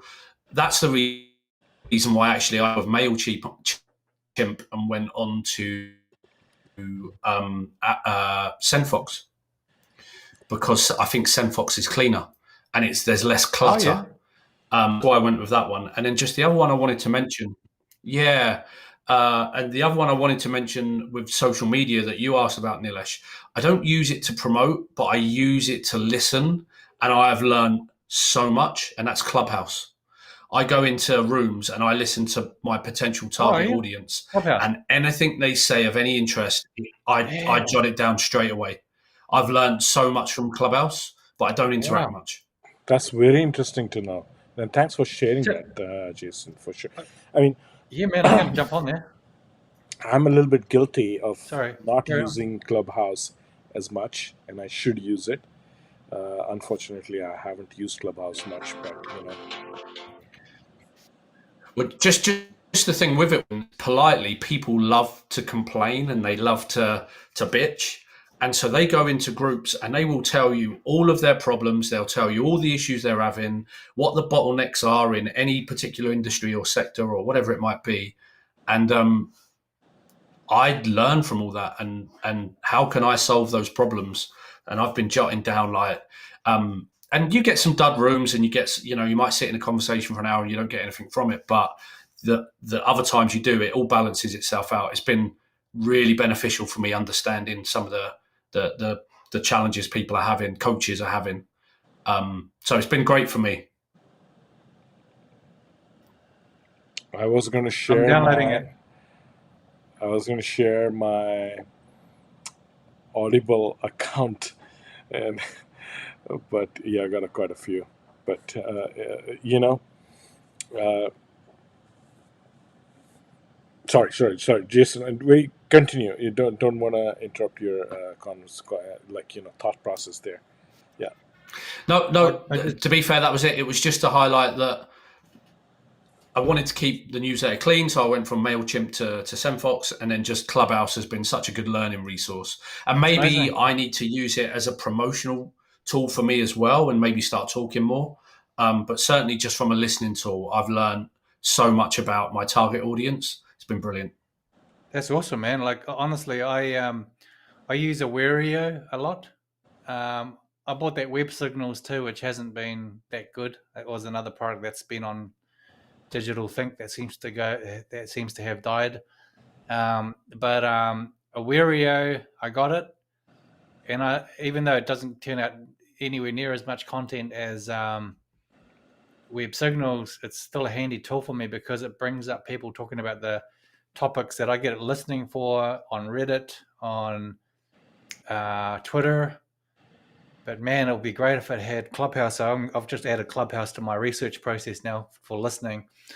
I think this idea of going into forums that are around your topic where you know that people are bitching and complaining about the issues that they're having that are relevant to your thing is one of the single most important things that you can do as a product creator or service creator. It's unbelievably valuable. It tells you what content that you should be creating. Like if you like going back to what we were saying before about the value of creating content. It shows people that you're an authority. It shows people that they can trust you, that you're credible, that you have expertise, that you have a method that can transform their situation from hell to heaven. And how do you know which content to create? Well, we've talked about some amazing tools in the past few weeks. Writer's Zen, search, Topic Mojo. You can go into Google and see what people are searching using something like Topic Mojo or Answer the Public. But Clubhouse. I hadn't even thought of using Clubhouse. Now I'm going to add that to my my research project. Thank you, Jason. Have No you problem. read Sales EQ? No. That's a book by Jeb Blunt, actually, and it talks about, it covers some of the most habits of some of the most efficient salespeople. It talks about things where it's like more I'm of getting like a it. how-to thing, right? Like I'm where grabbing it when right you now. go into a sales uh, scenario and how do you address certain things. And Yeah. I think it's pretty good. Like, I mean, I have it on Audible. I'm not sure if I can Wow. share Audible books, but yeah, it's pretty. I'm getting it right now as we speak. Yeah, it's like for very niche kind of sales, right? And one of the things which we wanted to do is like very niche kind of sales. Like there were only few customers who we were selling to, so our a pool was very limited, right? Like you focusing on customers who had a particular product, and we knew that they're going to have nothing but challenges managing it, right? So we would approach them with the specifics. And how would we find out that they're using that product is basically either or somebody on LinkedIn displaying that particular skill set and saying, oh, I'm managing this UCCX cluster. And we were like, yeah, you are managing that UCS cluster, but we know you're having challenges. because it's a challenging application to manage. It has a lot of limitations, and what we do is really allow you to use it to its full potential, and we'll manage it for you. Build on top of it, and so on. Right. So, I mean, so it's like a very high performance kind of sales. Yeah, man. I'm going to listen to it. Yeah, yeah, yeah. I guess who's Ruhani is saying, go Google. Yeah, anyone who's listening to this, go Google the two Yeah. words, Clubhouse tools. See who shows up in the top 4. 1, 2, 3, 4. He's in the top 4. Ruhani is in the top 4. Can you believe that? That's crazy, dude. You're a gangster. Yeah, Ruhani, you should come on. You should. Do you want to join? It's gonna be. It's not gonna be too long. I think we've already spent like an hour and 45 minutes, so maybe another 15 We minutes. didn't even have a plan of what we're talking about today. We just got on and started rambling, and here we are. No, An no, hour and no. I did mention that as a topic for sure. Oh, did you? Yeah. Okay. We were going to talk about outreach, and like I'm one of those people who's a little bit skeptical around cold emails, specifically because of there are so many laws around it, and I mean, if I have talked to somebody, then the way of doing and sending them an email would be like, "Hey, I'm calling from such and such organization. Like, do you have 2 minutes?" And and say, "Yeah, okay." And then you give your pitch, and then you record them and say, "Hey, can I just email you and we can schedule a meeting or something?" Or is it a good time to talk a little bit more? And it's like, "Hey, I saw on your LinkedIn profile, like you're a Leafs season ticket holder, right?" And then they're like, "Oh yeah, are you as well?" I was like, "No, I wish I was, but whatever, right?" Like you just go from there, have a conversation, and then get into it, right? Like really, you need to have those connections and get into that, you know. So yeah, you have to perform. You have to work with customers, and no is not like an option, right? Because if there's only 100 customers to call, you want them to work with you. So yeah. So I got that on my book list anyway. Thanks for that. Gonna give that a good read. Yeah. Especially as you know, I'm building that data analytics startup with another gentleman, Alex McCaskey. And for me, this stuff that we're going through today is exactly what I need to be kind of like putting my focus on right now. I mean, yes, being technically capable is important. We've already kind of demonstrated that. Yeah, why don't you talk a little bit about what you're doing, Win? I mean, Yeah. quick. Okay. So with the iOS 14 updates, what happened is it's somewhat broken advertising and tracking for a lot of smaller businesses. And what's happened is there's two parts to tracking, right? So when you, or there's probably more parts, but when it comes to digital advertising, there's two main things that people are concerned with. Then the first one is to get good, clean conversion data back to Facebook and Google. And what this does is they take that data and they use it to figure out which ads and which audiences and which approaches are the right match so that they can auto optimize that to give you more of the profits. Because the more profitable you are, the more you're going to scale your spend and the more money that Facebook's going to make. So it's a symbiotic relationship. And the same thing with Google. And so this is why I recommended earlier, Jason, that you check out Charlie T, because Charlie is one of the few guys that's really talking about this whole AI-driven optimization. Really, the days where you are like tweaking all 100 dials and notching everything in. It's nonsense. Those days are gone. AI is way better than that stuff than you or I can ever be now. And the emphasis is really on other areas, which is why I tell you guys to check out Charlie T.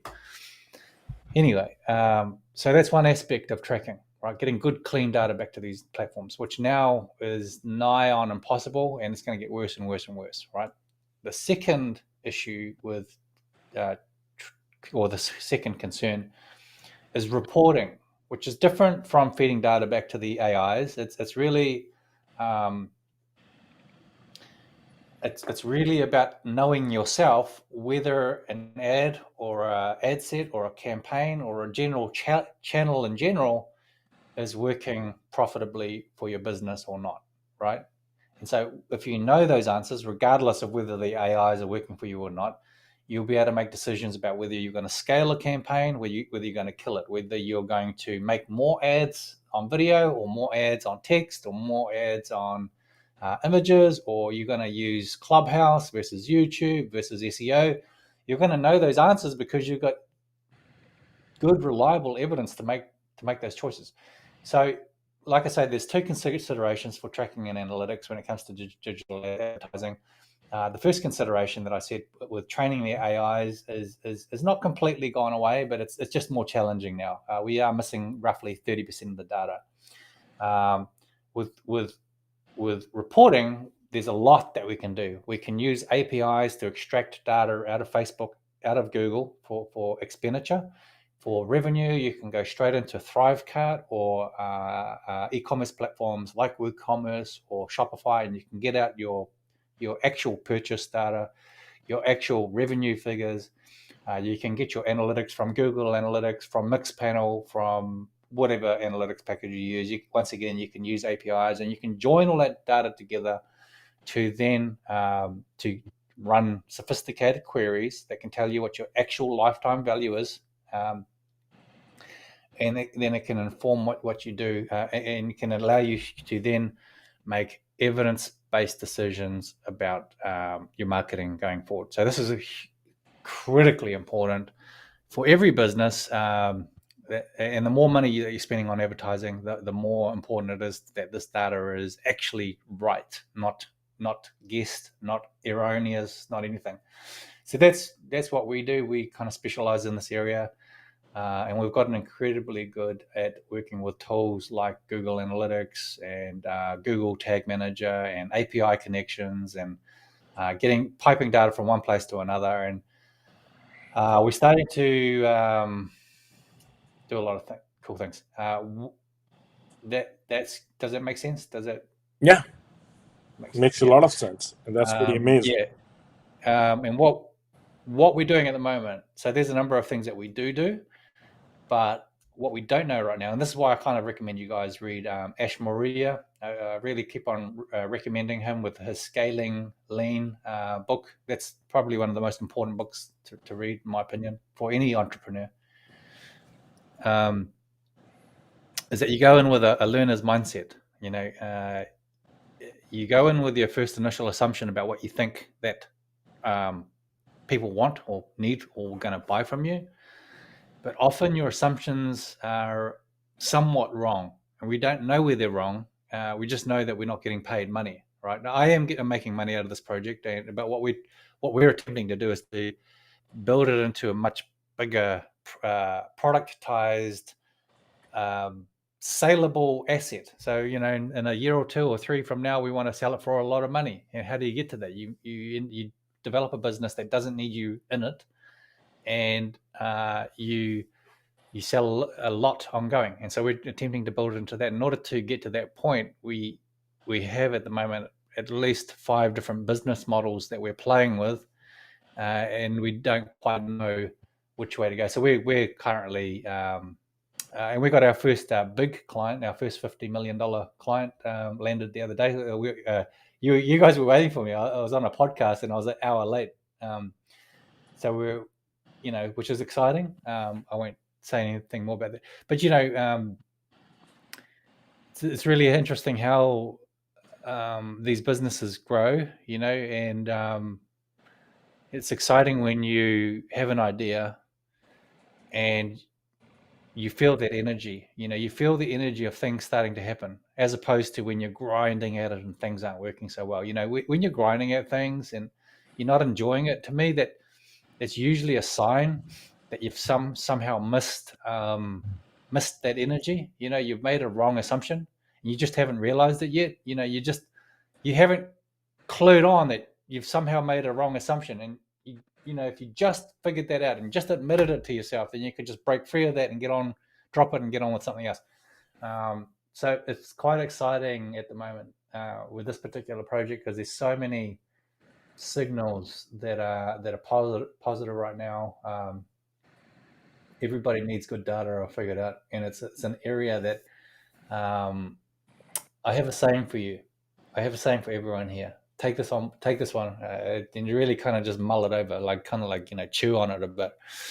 Competence is not common. Competence is not common.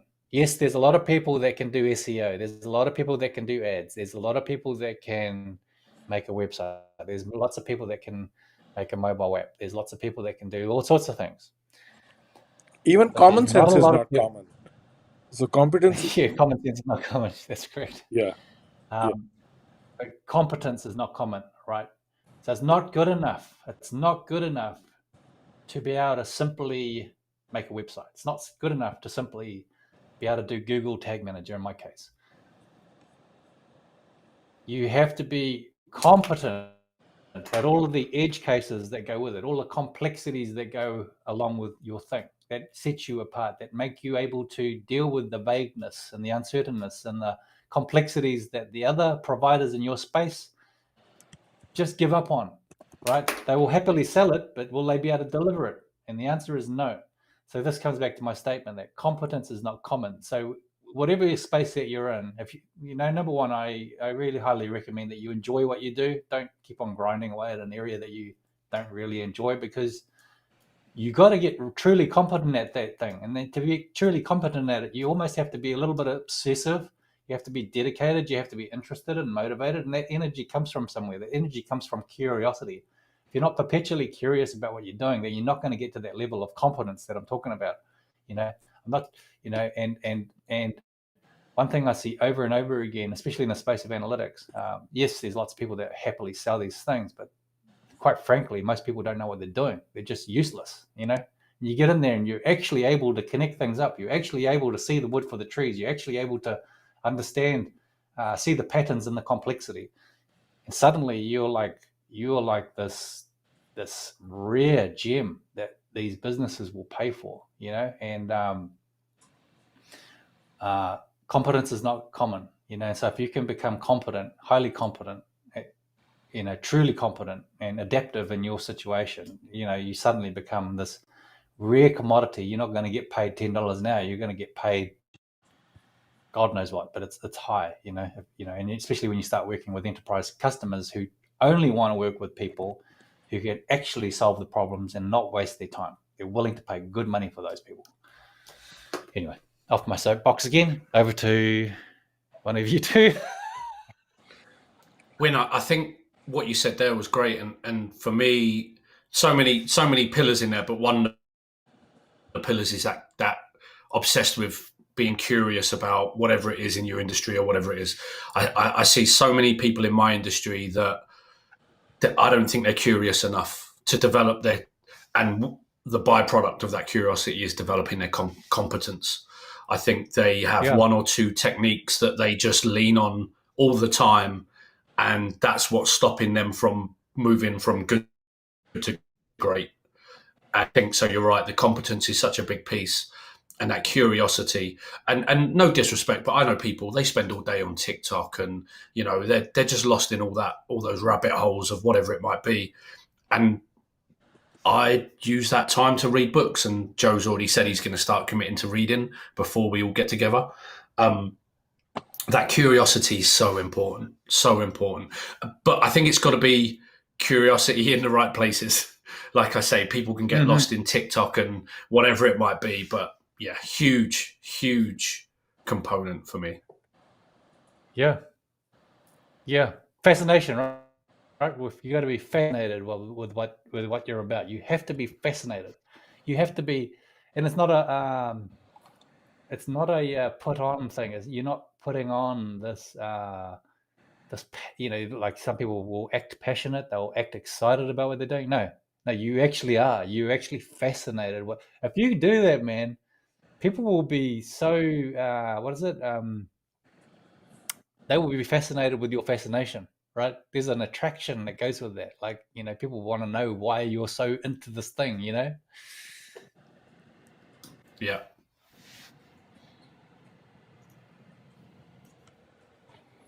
Hey, I have to ask you something. In our community now, there is a lot of polls, and Facebook polls are such that information is getting lost sometimes, right? So when I shared with you um, polls, and this is a little bit off topic, I digress a little bit. So 1 second here. Let me share something. When it comes to brews and LTDs, is there really anything that's ever off topic? That's true. Truly. 1 second, Jason. Here, there you go. So, can you see my post? Yeah, we can see your screen. Yeah. Yeah. Okay. Yeah. So what I was thinking was like this is in our circle community, right? And we take the poll from like I'm using Swift poll here, so we can add based on because what I'm finding is like every few days we have somebody like which AI tool should I use and vote, right? So Yeah. instead, and if you look at the posts which are similar, then you get like eventually the interest dies. So what I'm getting to at is maybe we create an announcement with post, people post, we share the all the results in here, and we're good, right? Instead Yeah. of having to um, you know instead of having to keep on doing those Doing polls. the same poll over and over again. Yeah. I think the challenge with it, Nilesh, is, and I've watched this one. I don't think AI will write better copy than me on my industry and my Absolutely. niche. So I've not got. Yeah, agree. I've not got drawn into it. I'm very much about keyword research and that kind of side of things. So I've been watching from afar without really feeling the urge to get involved. But I think the challenge you've got with this one, and probably why it happens so frequently, is new products are coming into the space so frequently that it then resets the discussion, because now there's a new one that's got to be put on the list. And even there, like Corey's put writer in there, he's already answering the poll in the chat. And so I think that's always going to be the challenge, is with so many new AI tools coming in, is it's just going to restart the discussion or the poll again, because people want to know, is this as good as the ones that were mentioned in the last poll? Yes. Interesting. Yeah. Absolutely. And that's why I was thinking we just add it in there, and for sure would make a lot of sense to maintain the poll and then just add it in there, right? Certainly. Oh, dude, that's a great idea. Could we create then a page that aggregates all this together? So then you go, okay, on that page you go AI writing tools, keyword research tools,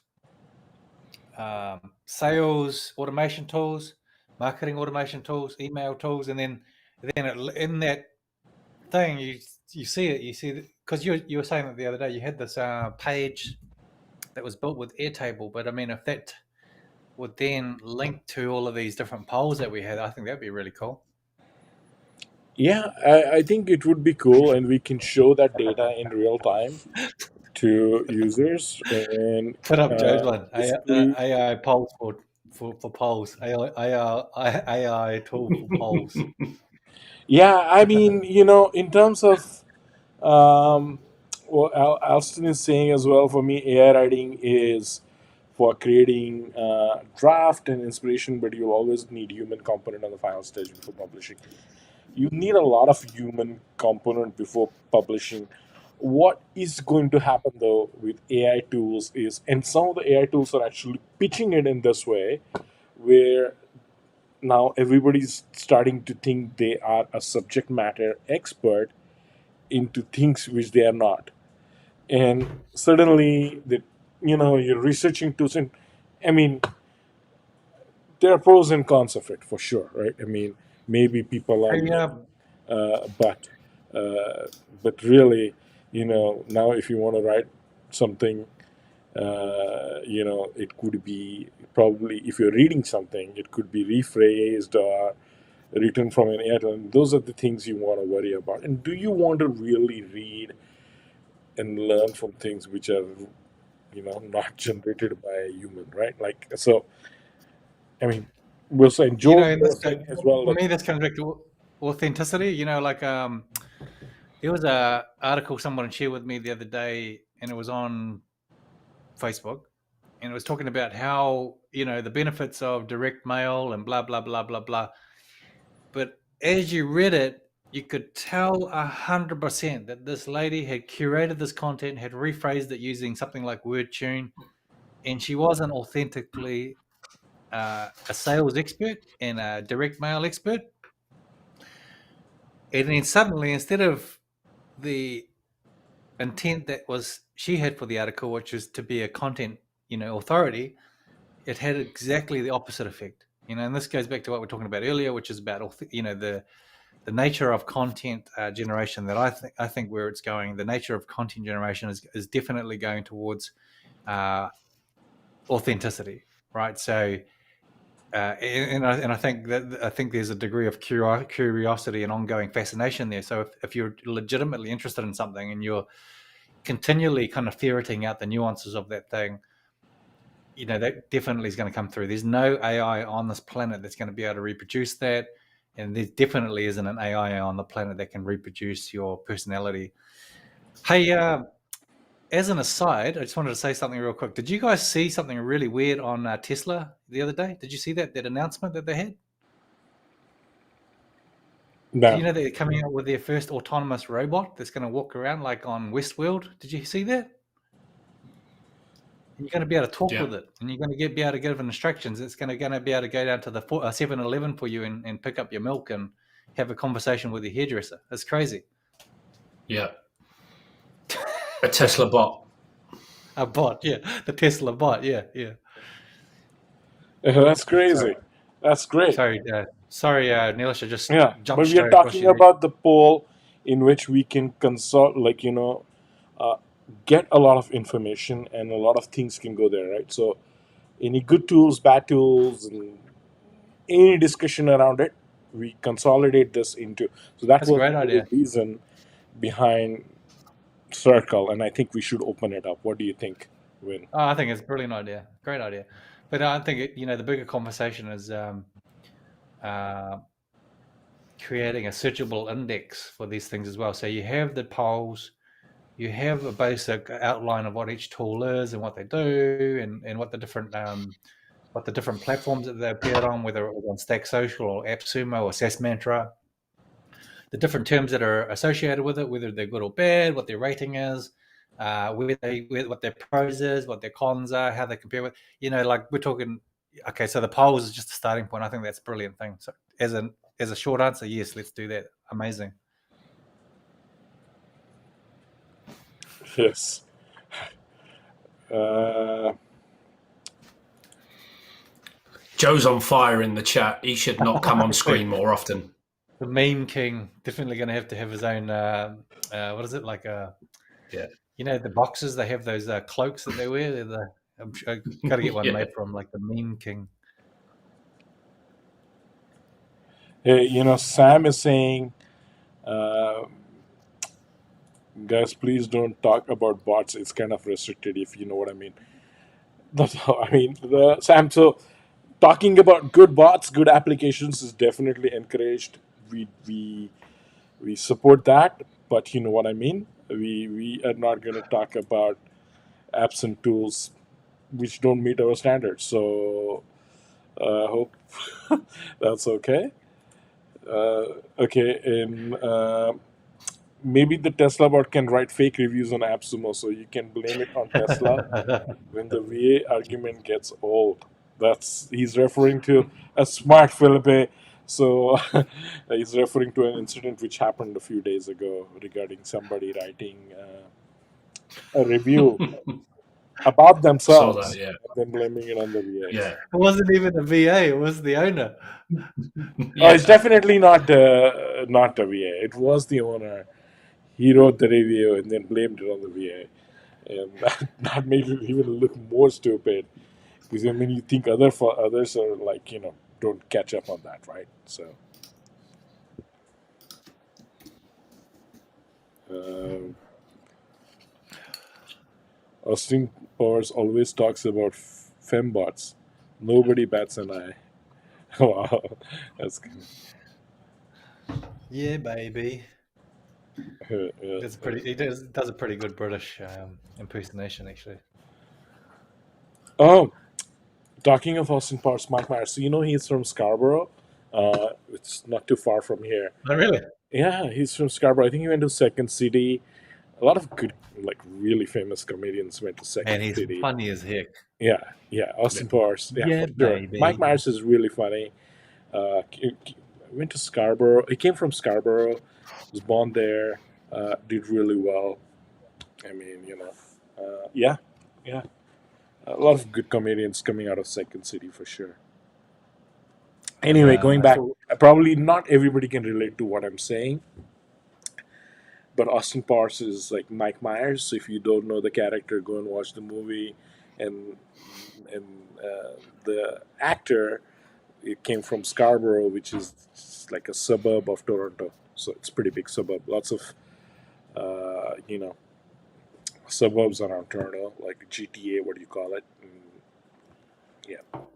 Anyway, so that's what my thinking was. I think we can go back into uh, our regular mode, but the discussion was not around AI tools per se and how good they are, but kind of way of conducting those polls and consolidating and aggregating information and posting it out there so that every few days people don't have to vote for a poll, right? Because it's like every few days is like, okay, writer, closest copy, niches, and then you know you lose interest after some time, right? You can only vote so many times. So anyway, Yeah. I think we covered a few different topics apart from our main topic, which is fine too. We did our usual. Yeah, Hey, we yeah. talked around the subject and then went off kilter again. Do you know what I'm going to say, gents? Is I think this has been so authentic. So as long as we're authentic, that's the most important thing. There you go. We There did. you We go. did. Excuse me. I'm sorry. Did I burp? Sorry. Excuse me. Anyway, one of the things is we did cover the topic. I was just kidding. We did cover some of the outreach. I would like to cover a little bit more around outreach in terms of, Yeah, and I man. also want to see inbound, right?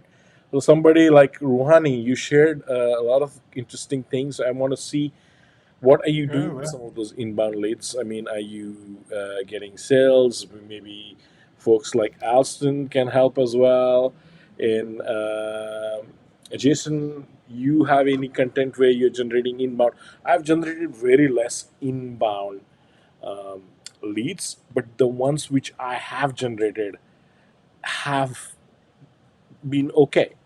So, but it's not that many, and I don't need that many leads for the previous product which I had. Like now, I mean, yes, inbound leads are important. In doing something in a different business, for sure, it makes a lot of sense. But it differs. So I would like to understand. Oh yeah, yeah. I was drinking. So Jenny, yeah, I was drinking, but I was drinking just tea. I wasn't drinking beer, so yeah, it's a bit strange. I'm sorry.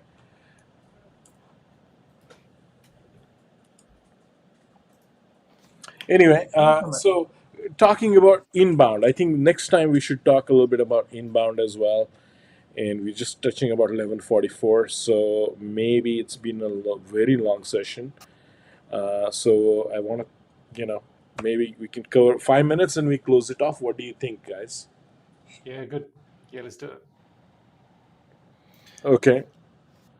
I've got 7 things I need to go and research from Win. I've got to go and read Rahani's post on Clubhouse tools. I've got 3 books to read.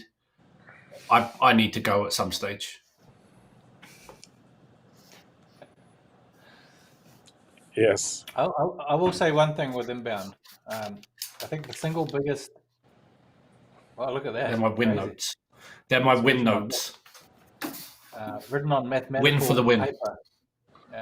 Whenever you write something on like those grid line papers, the one that you just showed, the mathematics paper, it always looks way more legit. Like if you're ever going to draw a picture and show it, do it on a mathematics paper. It just looks way better. Yeah. I was going to say from an inbound lead perspective, I don't think I've ever seen anything that rivals webinars.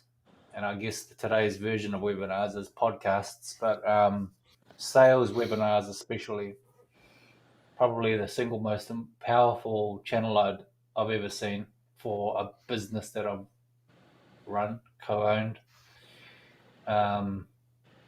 We used to do a ton of business doing that, a ton.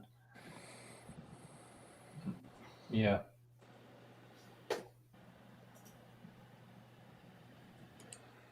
So there's a comment here from Alston. He's saying, yes, inbound leads have been most beneficial for me, and its main strategy I use for my Sri Lanka digital agency. We are not going out to find customer, and we don't need to convince customers because customers coming to you, and you just need to prove yourself. Yeah, makes sense. Yeah, absolutely.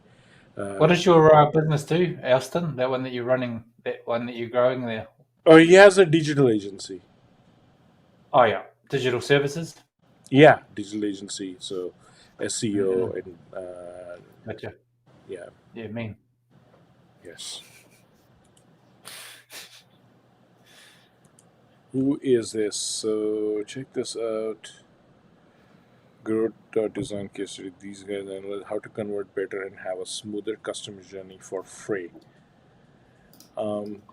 Yes, for one of the things around uh, really good CRM for and data blog would be close.io.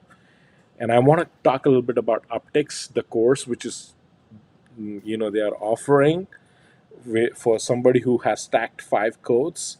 I think Oh yeah, that would be a really good course for outreach. really? I think Patrick, the founder, what he's talking about, he made a lot of sense when he was on our live stream, and he has a lot of experience around outbound outreach kind of thing. So Uh-huh. I think that would be a valuable tool. But one of the things around outreach are like one of the most valuable, CRMs is close.io. And then the founder is all about outbound, right? And then, when we started with close.io, again, after evaluating multiple CRMs, we tried HubSpot as well. So close.io. Yes, How much does it close.io. cost you? So the business plan is like $99 a month per user, and they have like another plan which is $150. That's one of the really powerful plans. So more expensive than our usual $60 lifetime deal, but why? What's so compelling about it? What's the kind of the general gist of why it's so powerful? Close.io, basically, it is an application designed for sales. So when I want to call, when I'm in sales mode, I want to call people, right? I'm not going to call people. And when you're starting a company, you are everything. You do your sales, you do your designs, you do a lot of things, you're wearing multiple hats. So one of the things of in your role in your company is you wear your sales hat, right? And then I wanted something where I have looked at LinkedIn, I've qualified my leads, I've added that data into my CRM, and from my CRM, I call. I call from my CRM. Whether if I get hold of the person, I mean, there are a lot of good things about and Close.io really helped me, to get my first few customers through cold calls, right? It also taught me what I was doing wrong and what I need to improve on and how to get rid of like some of my filler words, my nervousness, and just recording the calls and and seeing sending those emails and seeing my open rate, everything into one single thing uh, really helped me. But the founder is very passionate about outbound sales, and his blog is also really good. So he's grown, he has bootstrapped Close.io. I believe, I'm not sure, when I had started using it, he had been bootstrapped. Not sure if he has taken any funding now, but it was all about sales. It was his focus was on sales. Like, hey, how can you get more sales? And CRM was just a tool, and that's one thing which I can relate to, where you said like, hey, like these are all tools, but we want to focus on the business part of it, right? So tools are just an accessory. They don't make you any. They don't make you good. Yeah, yeah, absolutely. And there are a lot of bad tools which can create problems for you too. So you got to be careful what you use. But we get, that's a whole other topic. Uh, but going back to, yes, so Close.io was one thing where it allowed me to do a lot of sales. And HubSpot is very similar if you use it for that particular purpose, where you integrate your Twilio SID with HubSpot, makes calls, you record the calls, you record all the interaction with the customer, and move on, right? Because you're in a lead generation process, you want to understand your action items. Uh, who do we need to send the company, just a quick pitch about us, right? And then who do we need to Dude, schedule an appointment for WebEx? All that things. There is a lot of things happening, and you need something where you can track all these things and get to it, yeah. right? I Because was really impressed with Consulto the other night, yeah, day. What a tool, man. Like, I haven't used it yet, but I was looking in that and going, holy crap. If it can actually do all of those things that it looks like it can do and it can do them well, dude, this is like one of the best tools of its kind I've seen come on AppSumo. I mean, like, it's really looks really good. What did you think? What did you guys think? yeah. I do think Consulto is a good tool. But I haven't really used it, I right? haven't used it. No. Haven't really used it, and I come from, and all these tools are in a way related, because what we talked about is in what we do is basically omni-channel contact center. So inbound and outbound, and all the customer data, all the customer interaction through multiple channels, could be inbound, outbound calls, video calls, chat sessions on websites, any type of SMS, right?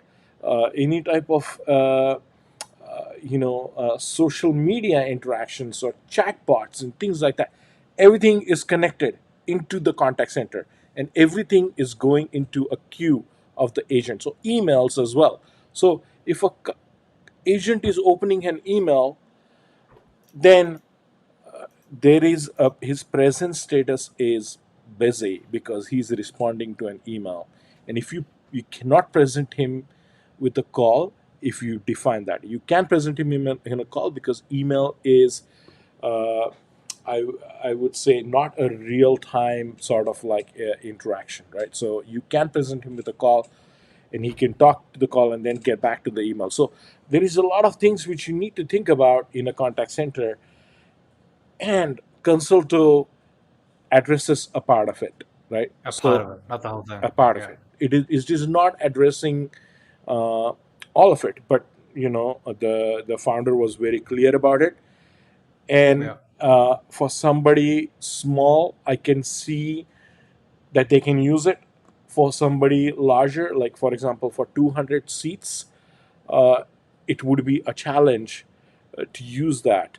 And 200 seats Yeah. is not a large; it's still a small business. Like anything under 500 is considered a small business in Mm. US, Wow. especially for 500 Dude, agents. like it's you think about it with these tools like Consulto and Close. I like if you actually break into that space, man, you are made. You're gonna make so much money. That's crazy. I think Um, you can. I mean, if the tool is used in the right way, Consulto will be a great tool. Like I would love to have a video interaction with every single potential customer coming in, and not just me, but anybody on your team. But there are we'll have to see, and I don't mind. I know Joe has a different opinion around credits and things of that nature, so which is absolutely right around mm, uh, you know Consulto, like in terms of credits and things of that nature. But one thing is, I don't mind if there is sustainability to the deal. We don't want to give things away. At the same time, I'm also looking for something which is very unique, right? And this tool is offering a lot of interesting things. Um, so we will see. I mean, I have hopes in terms of I'm going to test it out. So can't really to answer your question when I can't say really anything. But there was a comment here, and now we're just passing over way over 5 minutes. So anyway, we'll take that. Are you okay with that, Jason? Or do you have to run somewhere? Yeah, you okay? All right, okay.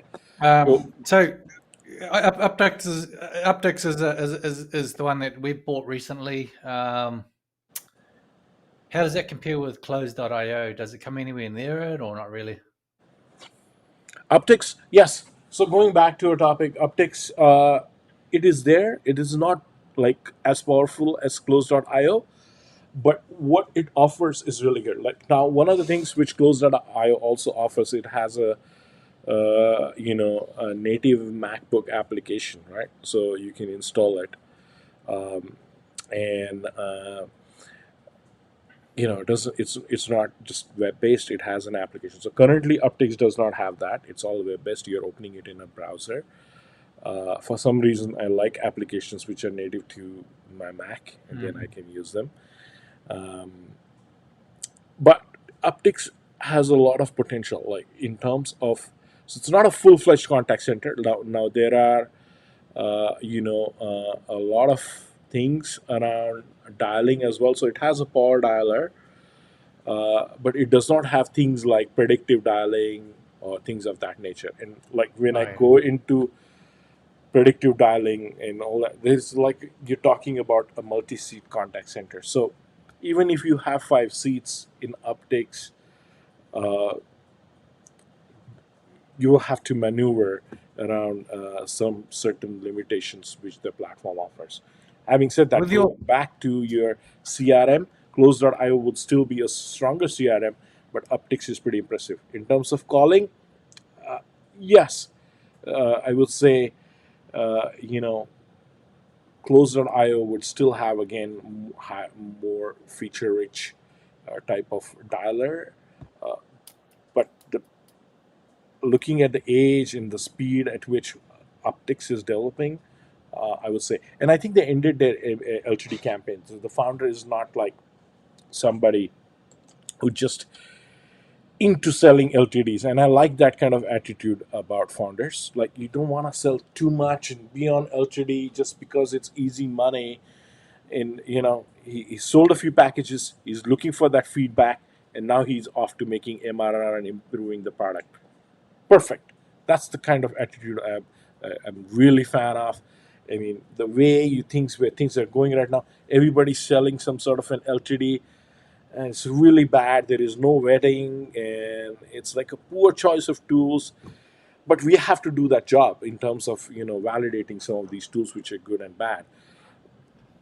Going back to the Mm. question, what would be the best complement to VBout inbound, since it already has a CRM? I'm not sure how strong of a CRM VBout is, and that was a question from um, who asked that question?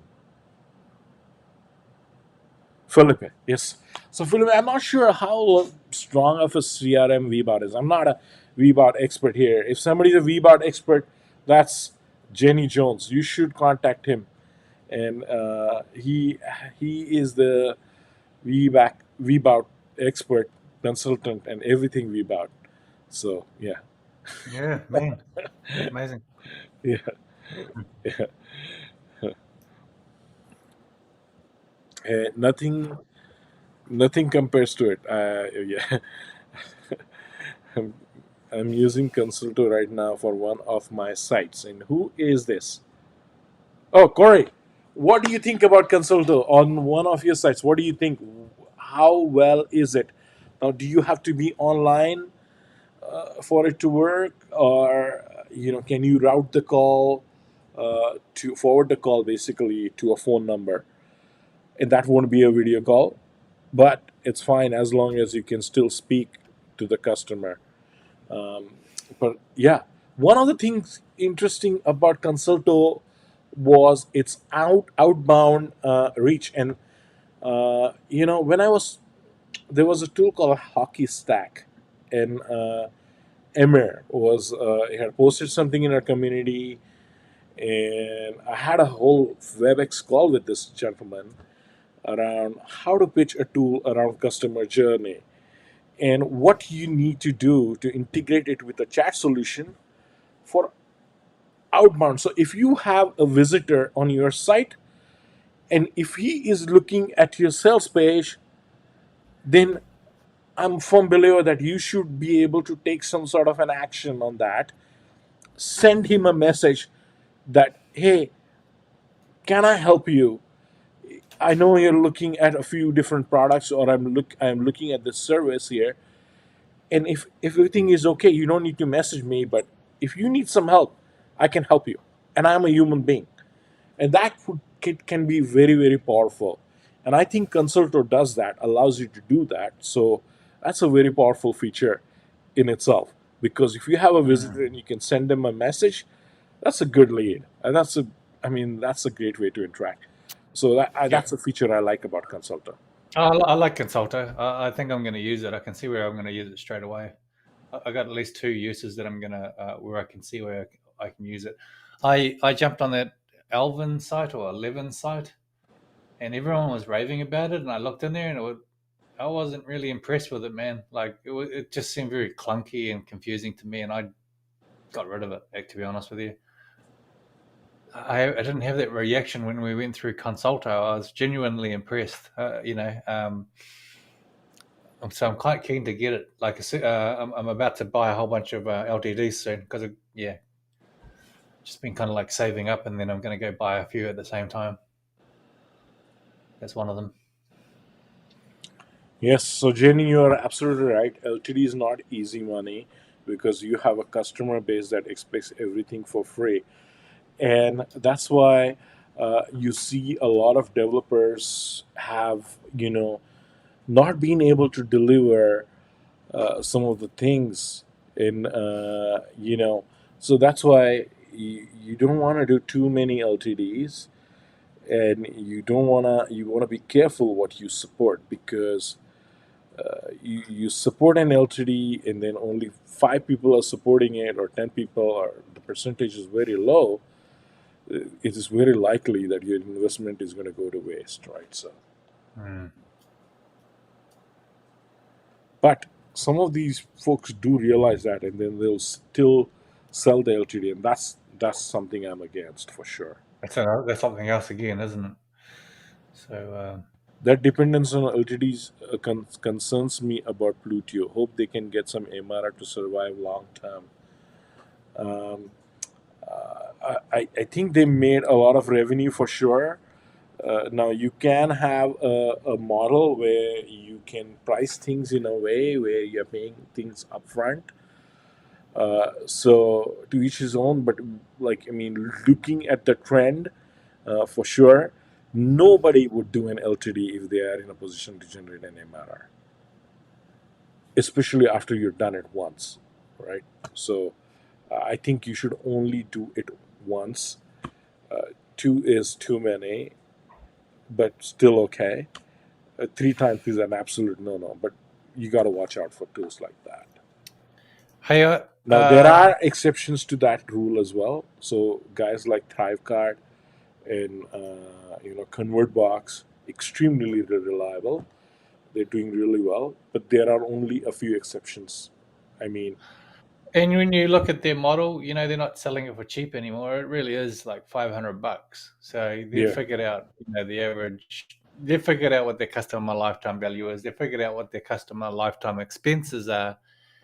You know, and the guy behind it, Josh Bartlett, is extremely clever. He's one super sharp cat. He's one of the sharpest cats in this whole space. You can bet that those guys have figured it out and they've got the model right. So, you know, props to them. yeah, absolutely, absolutely. And it's just a simple application, but it works so well. Thrivecard.